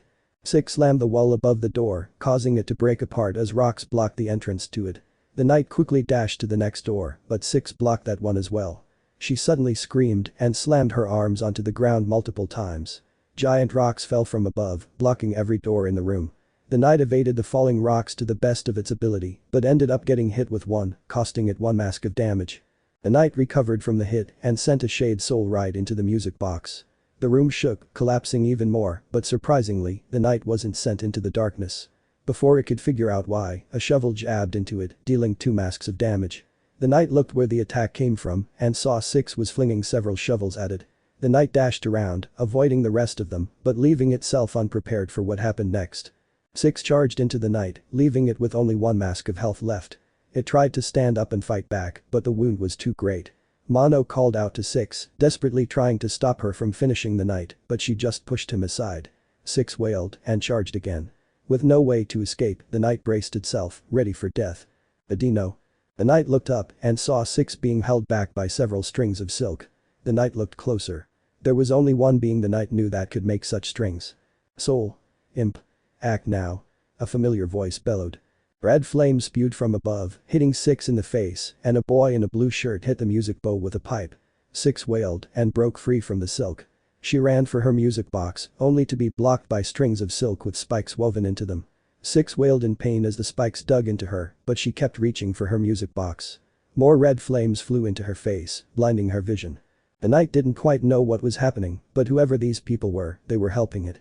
The boy in the blue shirt continued hitting the music box, only angering Six even more. She finally broke free from the silk and charged at the boy, not even worrying about the flames attacking her. She swatted the boy away from the music box, and suddenly, the knight saw the opportunity to act. It gave one more abyss shriek with the last of its soul, and Six charged towards it. The knight jumped, used the monarch wings, bounced off of Six using its nail, then dashed to the music box, hitting it one final time. The room collapsed, sending everyone in different directions. The knight slowly awoke and saw Six reaching for the broken music box with her injured, trembling arms. This was it. The knight reading the dream nail and struck Six with it. It entered the dream realm, where there was nothing but darkness. The knight wandered around for a while, then heard the sound of sobbing. The knight followed the sound and found itself at the edge of another hole. The knight jumped in and fell down a long way. It finally reached the bottom, where there was no one else but itself and a sobbing Six. Gently, the knight hummed the tune of the music box it gave Six when they were both in this very hole. Six turned around and looked at the knight. She crawled towards it as it continued humming its melody. The knight reached out its hand and a voice echoed all around. "I'm sorry," the voice said. Six reached up and grabbed the knight's hand. She smiled as the dream catcher particles swirled around them, lifting them out of the dream realm. PH3CH29. Introductions and reunions. Mono's eyes fluttered open. Everything was blurry, his body felt sore, and his voice hurt. He rolled over on his chest and tried to push himself off the ground. Instead, he fell back on the ground, not having the strength he needed to get up. "Here, let me help you." Mono looked up and saw a boy in a blue shirt with white tints in his hair. There was some kind of winged red bug flying around him. Mono couldn't help but think he'd seen this boy before. He reached his hand up to the boy's and he pulled him up to his feet. "Are you okay?" the boy asked. "Yeah, just a little sore," Mono said in a hoarse voice. "You sound like you've been screaming at the top of your lungs for the past 10 minutes. "Well, something like that." The boy paused and started staring at Mono. "Have we met before?" "You look familiar," he said. "I don't think so, but you do seem familiar," Mono said. "I'm 7, the boy said. "I'm Mono." "Have you finished conversing, Glitch?" a female voice said. Mono looked and saw a bug with wearing a burgundy cloak, 2 tall white horns, holding a needle, and looking a bit taller than the knight. "Glitch?" Mono asked. "If you're finished, then we need to look for your friends. The lady's spell should be removed by now," the female bug said. I'm sorry, who are you?" "I am Hornet, Princess of Deepness," she said. "But introductions will have to wait. Soul. Can your friend spot where Ghost and the girl are?" "I'm sure he can, but please stop calling me Soul." "My name is Seven," Seven replied. "Ghost? Don't you mean the knight?" Mono asked. "Save your questions for later, Glitch," Hornet instructed. "Does she come up with nicknames for everyone?" Mono asked. "Well, she's been calling me Soul and the Grimchild Imp this whole time, so yeah," Seven replied. Suddenly, the Grimchild started chirping and spitting fireballs into the air. Hornet followed its beacon and Seven helped Mono follow her. Once there, Mono saw the knight and Six's monster from sleeping on the floor, surrounded by dreamcatcher particles. Slowly, Six's body began to shrink and untwist. As she did, the walls of the room slowly faded away to reveal an almost pitch-black room. Six suddenly returned to normal and she and the knight woke up. The knight stood up first and was instantly swarmed by the Grimchild. It flew around it, happily chirping. It nuzzled up against the knight and it responded by patting the Grimchild's head. Mono looked at Seven, whose mouth was gaping open. "You're the original bearer of the Grimchild," he suddenly shouted. The knight looked at 7 and the grim child flew to him. Oh my.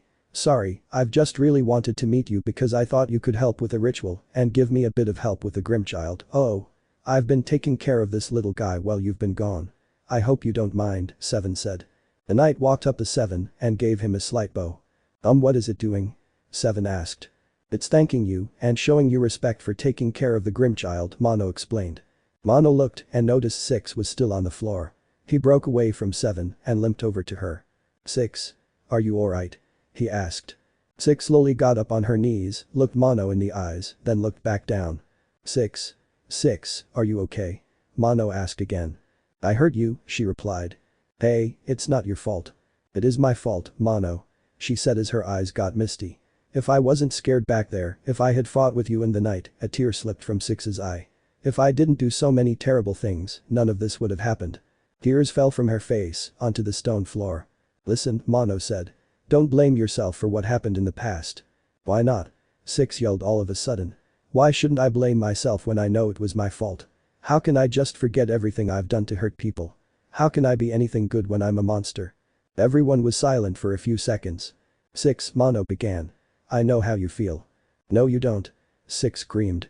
You don't know how I feel because you've never dropped your best friend. You've never eaten someone who was just trying to help you. You can't possibly know how I feel. But I can, Hornet said. 6 looked up at her as she knelt down to her view. You've made mistakes, Hornet said. And because of those mistakes, you try and fix them, but only make everything worse. You try to get rid of the threats, but it doesn't work. You try to change, but the things you've done keep haunting you. And slowly, everyone who thought of you as a friend leaves your side, leaving you alone in your darkness to be hollowed out by the guilt of the terrible things you've done. 6 gazed at Hornet with her tear-filled eyes. But no matter the cost, all you need is someone to stand by you, support you, care for you, and keep believing in you, Hornet continued. If they can forgive you, then you can slowly begin to forgive yourself and you will heal over time. So don't push your friends away. Let them help you and let them be your friends. 6 looked at everyone around her. Hornet stood up and held her hand out for 6. We're all here for you, she said. And you don't have to worry about hurting us 6. Wait a second. 7 yelled. How come she doesn't get a nickname? For your information, I prefer names with one syllable, Soul, Hornet replied. There were a few seconds of silence, then everyone went wild. The grim child started spitting several flames in all directions, 7 started expelling dreamcatcher particles, Mono started glitching like crazy, and the knight started spamming abyss shrieks. 6 smiled at their anger and softly laughed. Egal. Hornet bellowed. Strings of silk flew around everyone, holding them in place.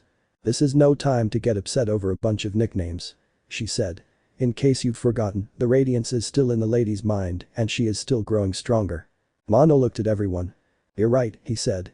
If the radiance keeps getting stronger, then we might never be able to escape this place. But, we're all together now. So if anyone can stop that poodle moth, it's us. Mono yelled, raising his fist in the air. What's a poodle? Everyone asked. It's an animal I saw on a TV ad in the Pale City, Mono explained. Well, what are we waiting for? Hornet asked. We've got no time to waste, let's go. With that, all 6 of them entered the elevator and started their ascent to the ladies' quarters. PH3CH30. The lady. The ascent was long and nerve-wracking. 6 found herself feeling shaky or trembling at many times. What was weird was that she didn't feel scared. She was very nervous, but there wasn't any part of her that felt afraid. She had 5 others to help her and keep her going. With them, 6 simply didn't feel scared. In fact, a part of her felt the opposite. She felt confident and brave enough to fight back against the cause of the infection and protect her friends, just as they had protected her. 6 felt ready. Ready to finally wake up from this little nightmare of hers. I can't wait to leave this place, 7 said. 6 just looked at him. Sorry, I just wanted to lighten the mood, he explained.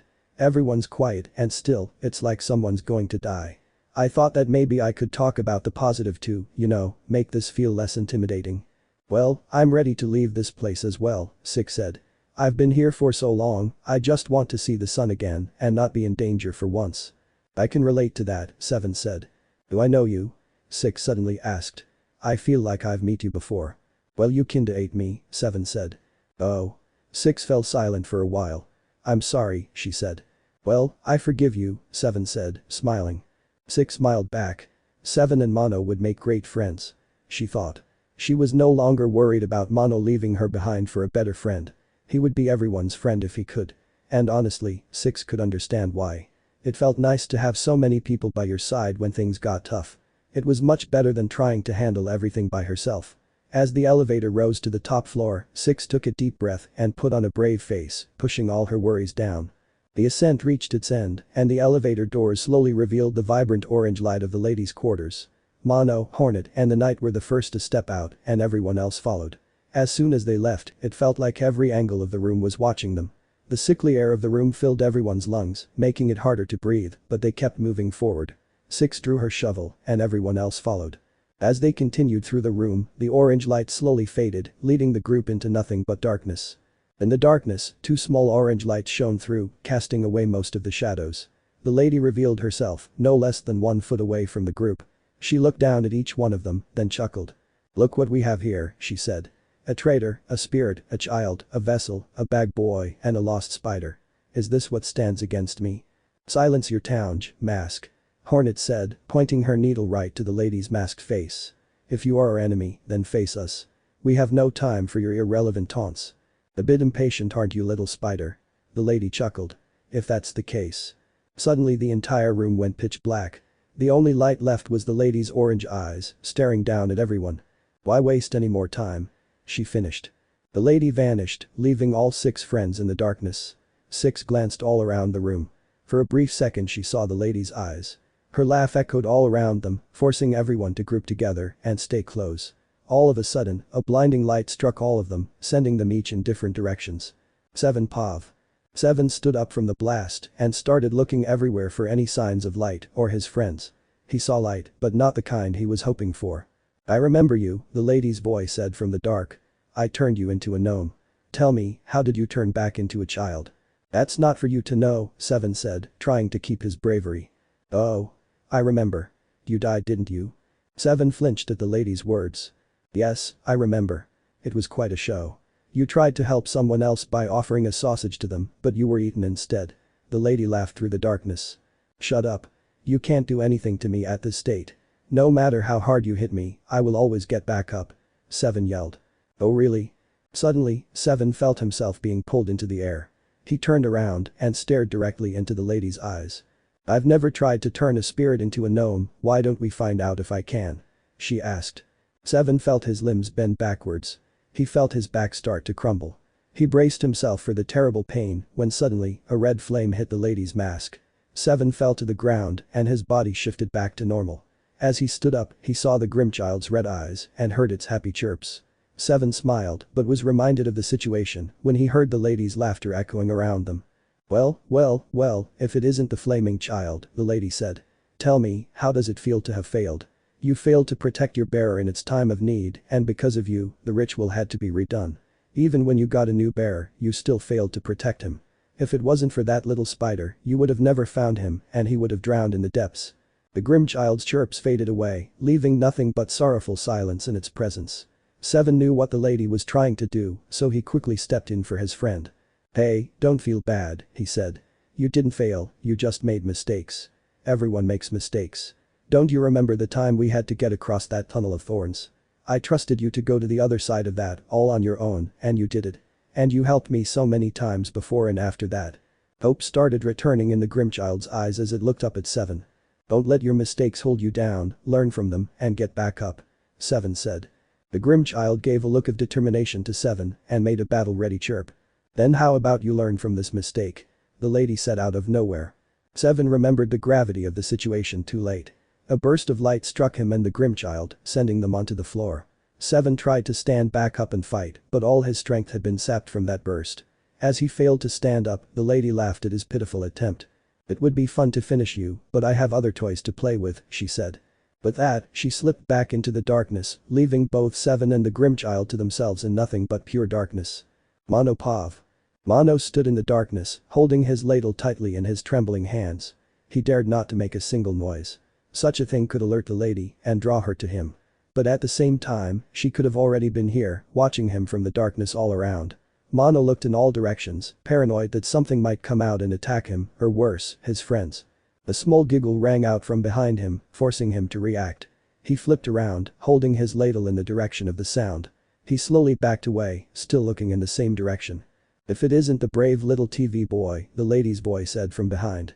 Mono quickly turned around, only to hear the lady giggle some more. You look like you're on edge. Are you not as brave as you thought you were? She asked. Mono didn't reply. He needed to stay brave. For himself and his friends. I wonder what it is that is making you fearful, the lady taunted. Is it me? In all my power? Is it the fact that you are all on your own, yet again?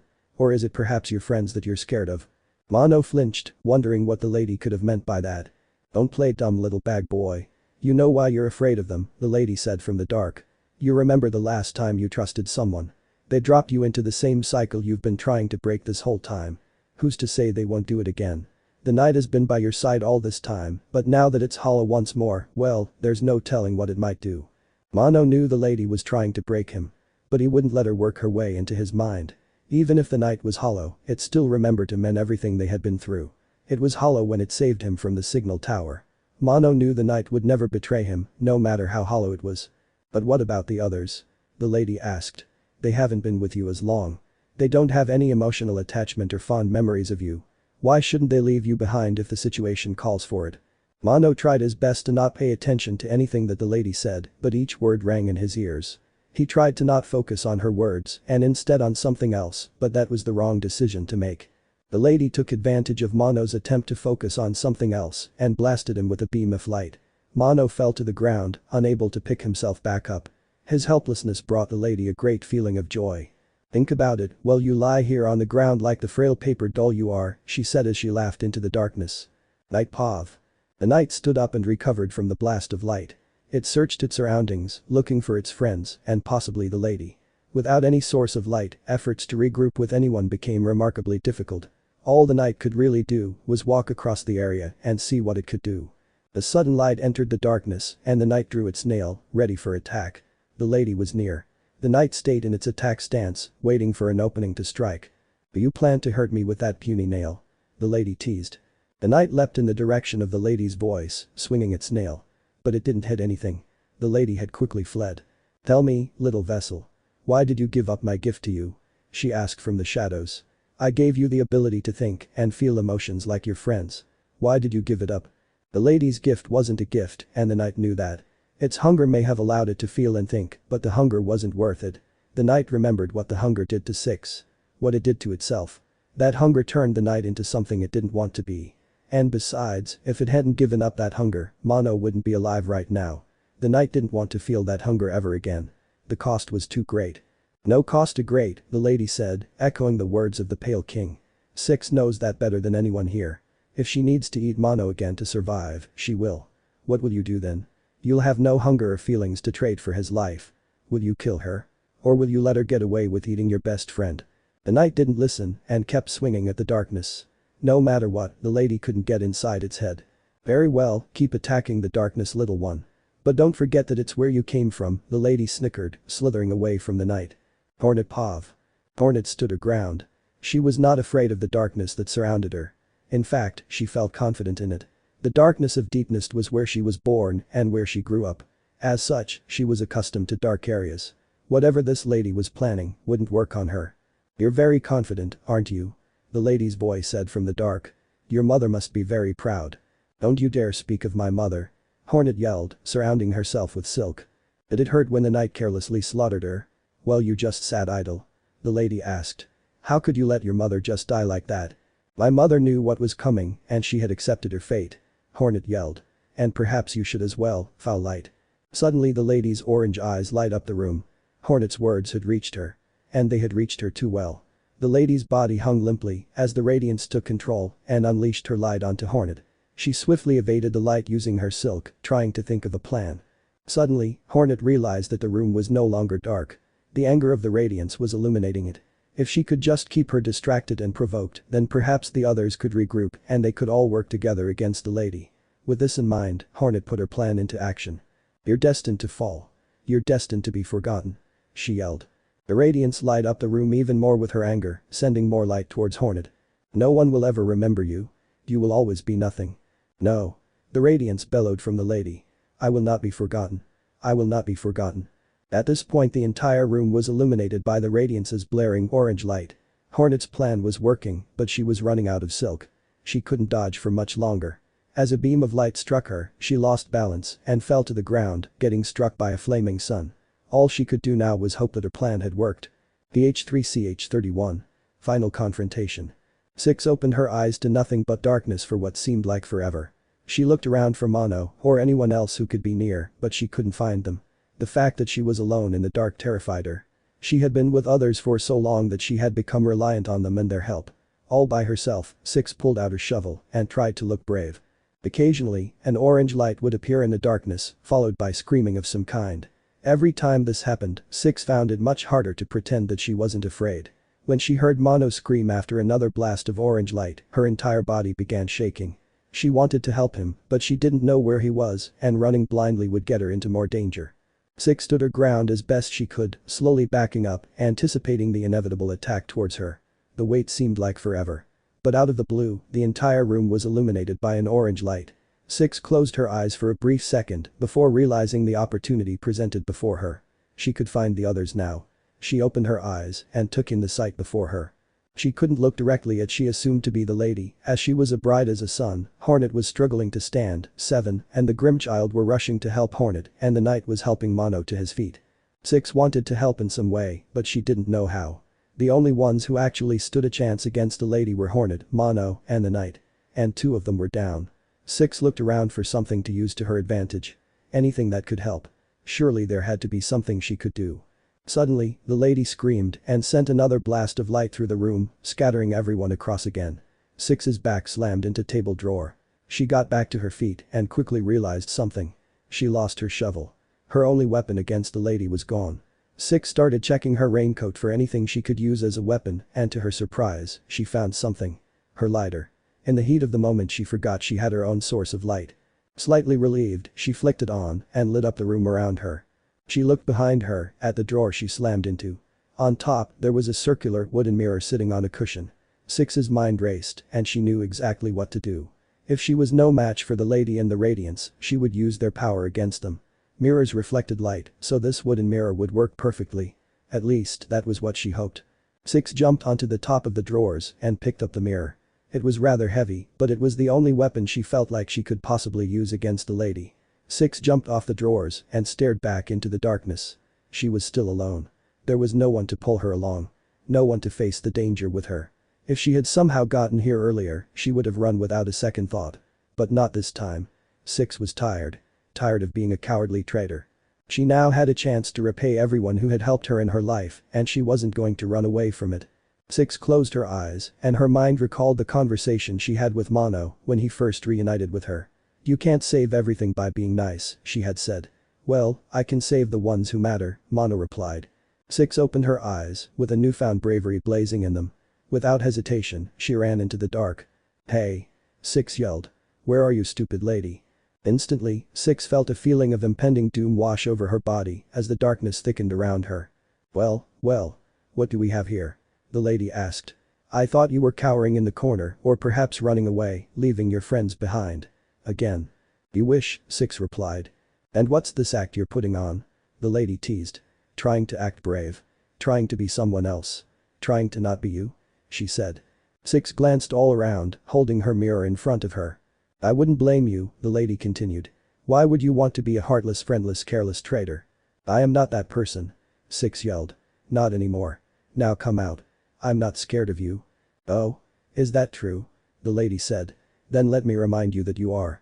An orange beam of light emerged from the dark, but Six was ready. She held her mirror up to the light and it bounced away in a different direction. Six knew she had to act fast. She angled her mirror towards the origin of the beam and sent it right back to where it came from. "Aig!" the lady wailed in pain. All light in the room suddenly vanished and Six fell to the ground. As light returned, Six got up and pulled her mirror towards her.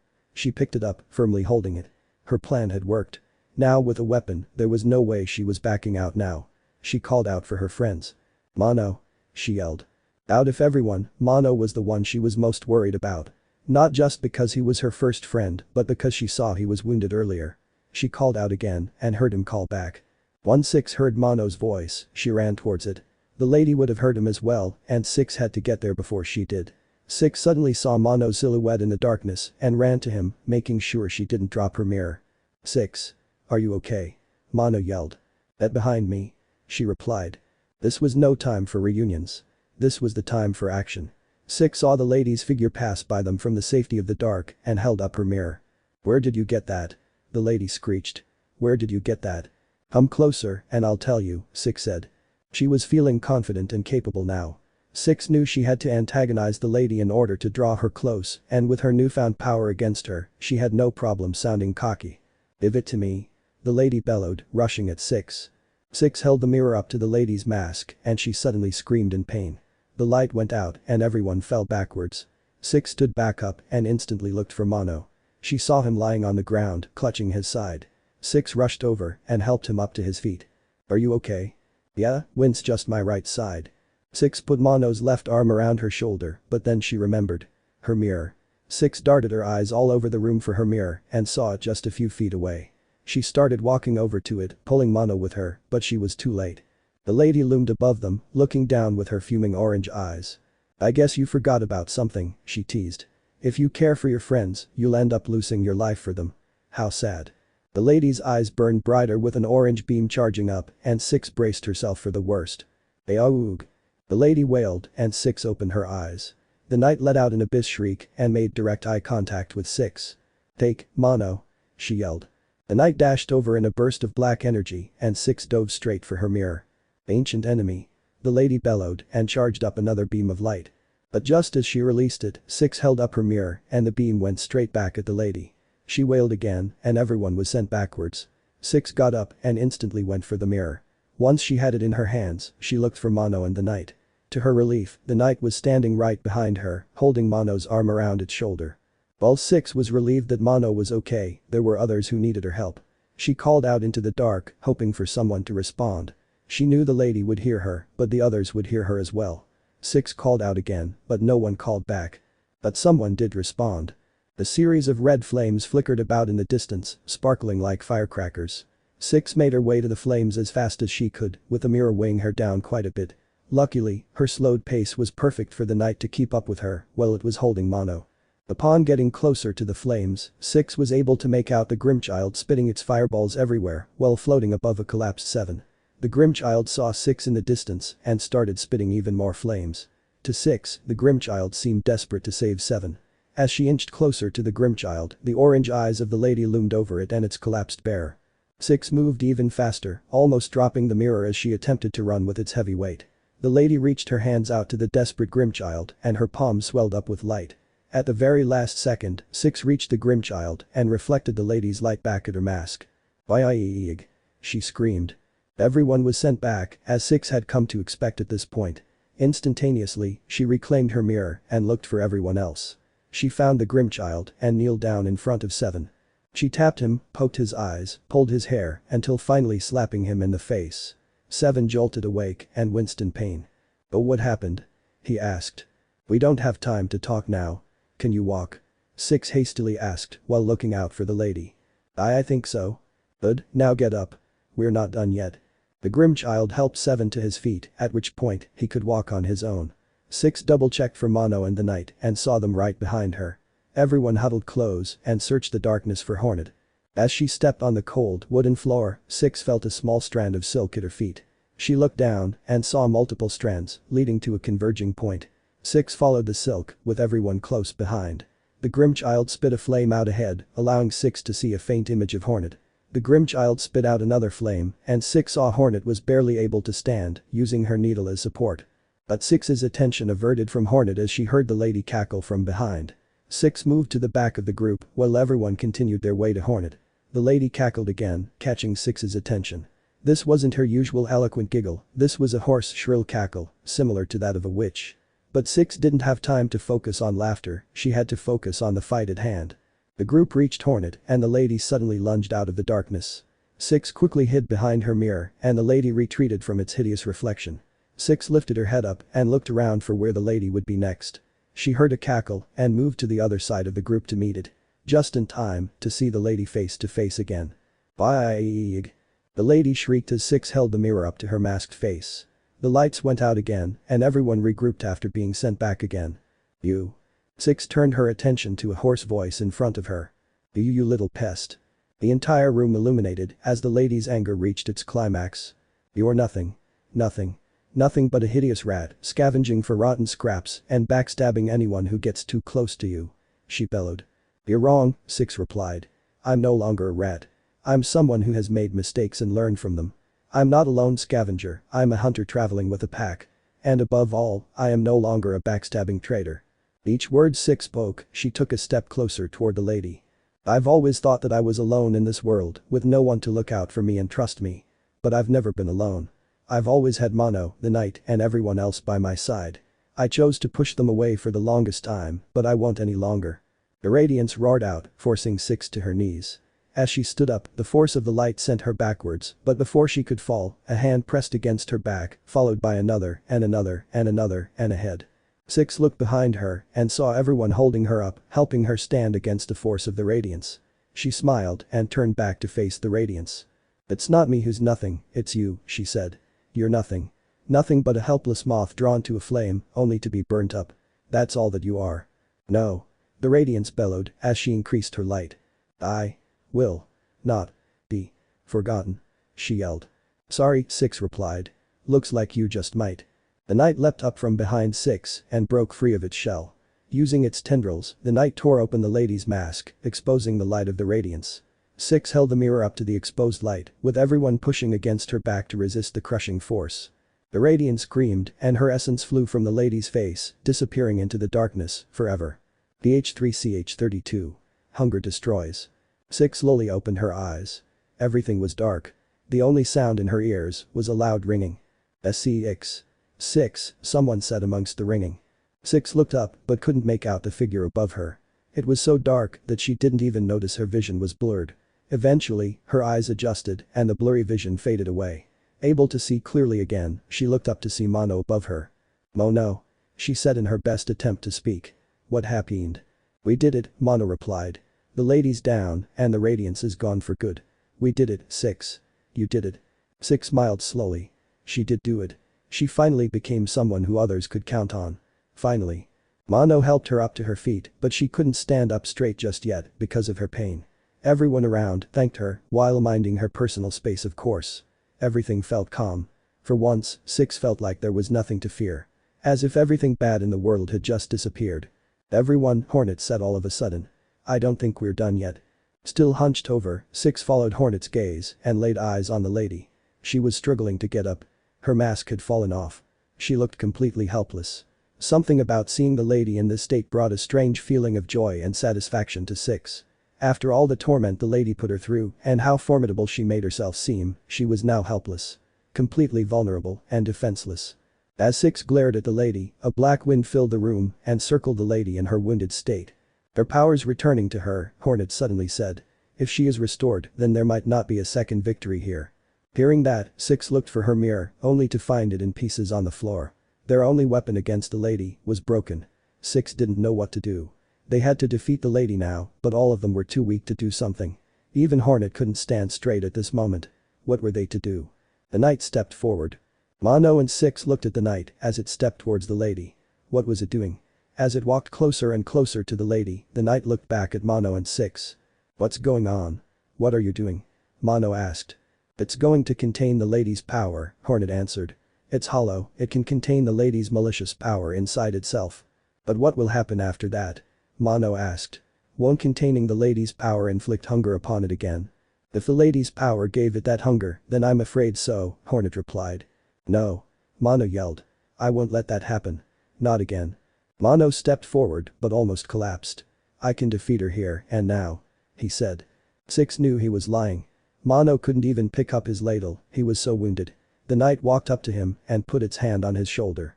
It looked at him with a hollow stare. Six couldn't understand the knight as well as Mono could, but even she knew the knight was saying, "It's okay. This is the only way." Mono looked back at the knight, then fell to his knees. He must have known that he couldn't change his friend's mind. The knight turned back to the lady and took another step forward. Six watched as the knight slowly stepped towards the lady. Something about it wasn't right.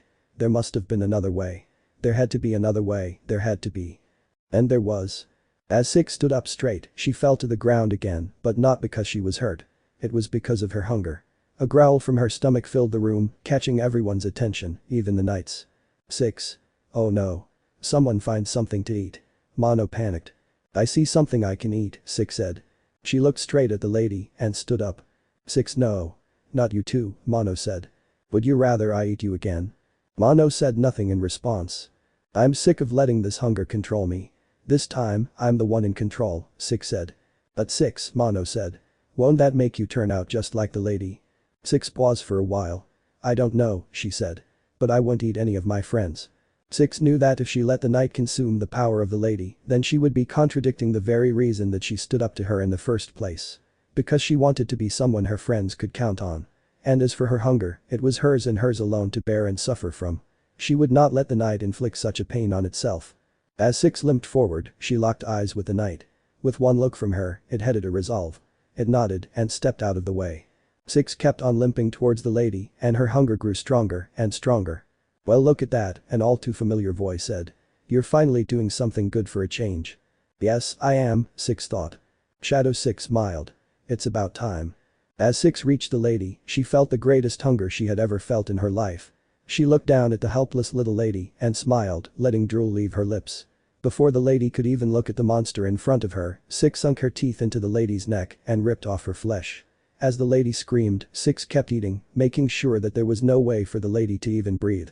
Once her hunger was satisfied, 6 stood up, rejuvenated and restored. She breathed in the black wind as it swirled around her, completely under her control. Goodbye, 6, her shadow said. You won't need me anymore. Nor will you need your hunger. As Shadow 6 faded away, 6 waved goodbye. There was no longer a shadow of what she used to be. She was who she used to be. Goodbye, 6, 6 said. I'm not like you anymore. DH3CH33. What's next? Black winds gathered and swirled around 6. Mono was held back by the night. All he wanted was to make sure 6 was okay. That was all he wanted. As 6 rose from the ground, the winds became more violent and powerful, consuming the room around them. Mono clenched his chest and held the knight's hand tightly. But as soon as they started, the winds calmed down and a faint light was given to the room. The lady's body was gone and in her place was 6. Mono removed his hand from the knight and took a single step forward. 6. 6 turned around slowly and met Mono's eyes. She simply smiled and Mono's worries melted away. He struggled to walk towards her, but 6 ran up and embraced him with a very tight hug. It's over, she said. It's finally over. You did it, 6, Mono replied. You don't have to worry about any danger anymore. You can finally be safe. No, it's not like that, 6 said. I mean it's over, I'm free.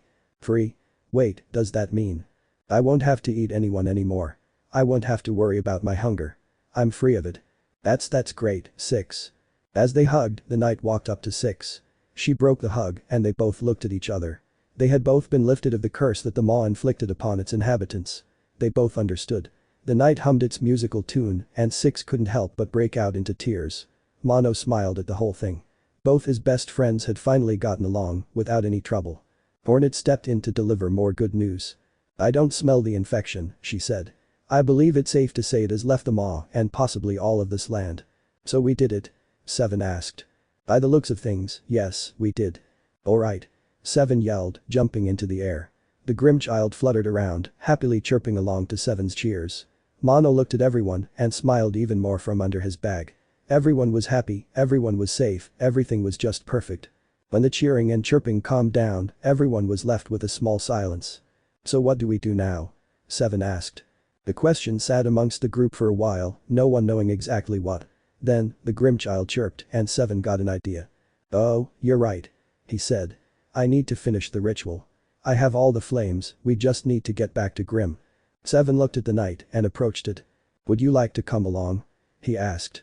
You were the first bearer of the Grim child, so surely you should take part in the final part of the ritual. The knight looked at the happy Grim child, then looked at Mono. Mono nodded and the knight nodded to 7. Great. He said. We'll complete the ritual together and you'll become stronger than ever. He said to the Grim child. As the Grim child happily chirped and flew, Mono looked at 6. So, what do you want to do? 6 thought for a moment. Well, I think I want to learn how to control these new powers I got. I can keep them contained and under control to an extent, but I want to learn everything I can about them. I don't want to go back to who I was before. That's fine by me, Mono replied. What about you? What will you do? 6 asked. Well, I don't really know, he answered. Maybe I'll go back to Hellenist. might try and repair it. Who knows? Maybe I'll run a thriving television business. Mono. Sick said. What? I already got the powers for it. He joked. Seriously? Six laughed. Alright, but who knows? I'll just find out as I go. What about you, Hornet? What will you do now? Seven asked. Hornet stood still and looked up at the ceiling. I think I'll visit a few places, she said. Then I might go in search of a new adventure. That sounds good, Mono said. Just don't corrupt Hellenist again, Glitch. I'll come back if you do. Everyone laughed for a few seconds, then silence returned to the group. Wait, I think we're forgetting something, Seven said. How are we going to get out of here? The guests are still roaming around in their quarters and they'll try and eat us if we get too close. Oh, don't worry about it, Six said. What do you mean don't worry about it? We can't just walk out of here. Sure we can, Six replied. That's exactly what we're gonna do. What? As everyone took the elevator down, black winds once again started gathering around Six. The lights flickered and then completely went out. The elevator doors opened, revealing the hall of guests in front of them. Stand back, Six said. I still don't have too much control over these powers. Everyone stayed in the elevator and just watched in awe as Six walked through the hallway. Whenever a guest spotted her, the winds would drain them of their life and leave them rotting on the floor. Six walked through the hallway and right up to the exit door, which opened as soon as she stepped closer to it, like it sensed her power. Once she was done, the winds around her calmed down and she signaled for everyone to come forward. Needless to say, they were all shocked, except for Hornet and the Knight. Everyone walked through the door and climbed up the stairs. They were all welcomed by a warm sunlight and a calm blue sea. Mono took a deep breath of fresh air. For so long he had smelled the smog of the city, the sickness of the infection, and the rotting food of the maw. But now, the air was fresh and clean. Mono looked at the sea and the howling cliffs of Hellenist came into view. Whatever happened next, Mono knew, would be nothing that he nor his friends couldn't handle. A little girl in a golden coat. Filled with hunger, trapped in a nightmare boat. A lone spider, armed with silk and thread. Seeking peace with herself, on the road ahead. Hum together, complete all six. There is nothing you all can't fix. Through all your struggles, please take care. You'll make little dreams from your hollow nightmares. Let me know in the comments below if you guys want the next part. Also check out my other video that has been shown and left. Thank you for watching. If you enjoyed this video please like and share this video. And have a fantastic day. Bye.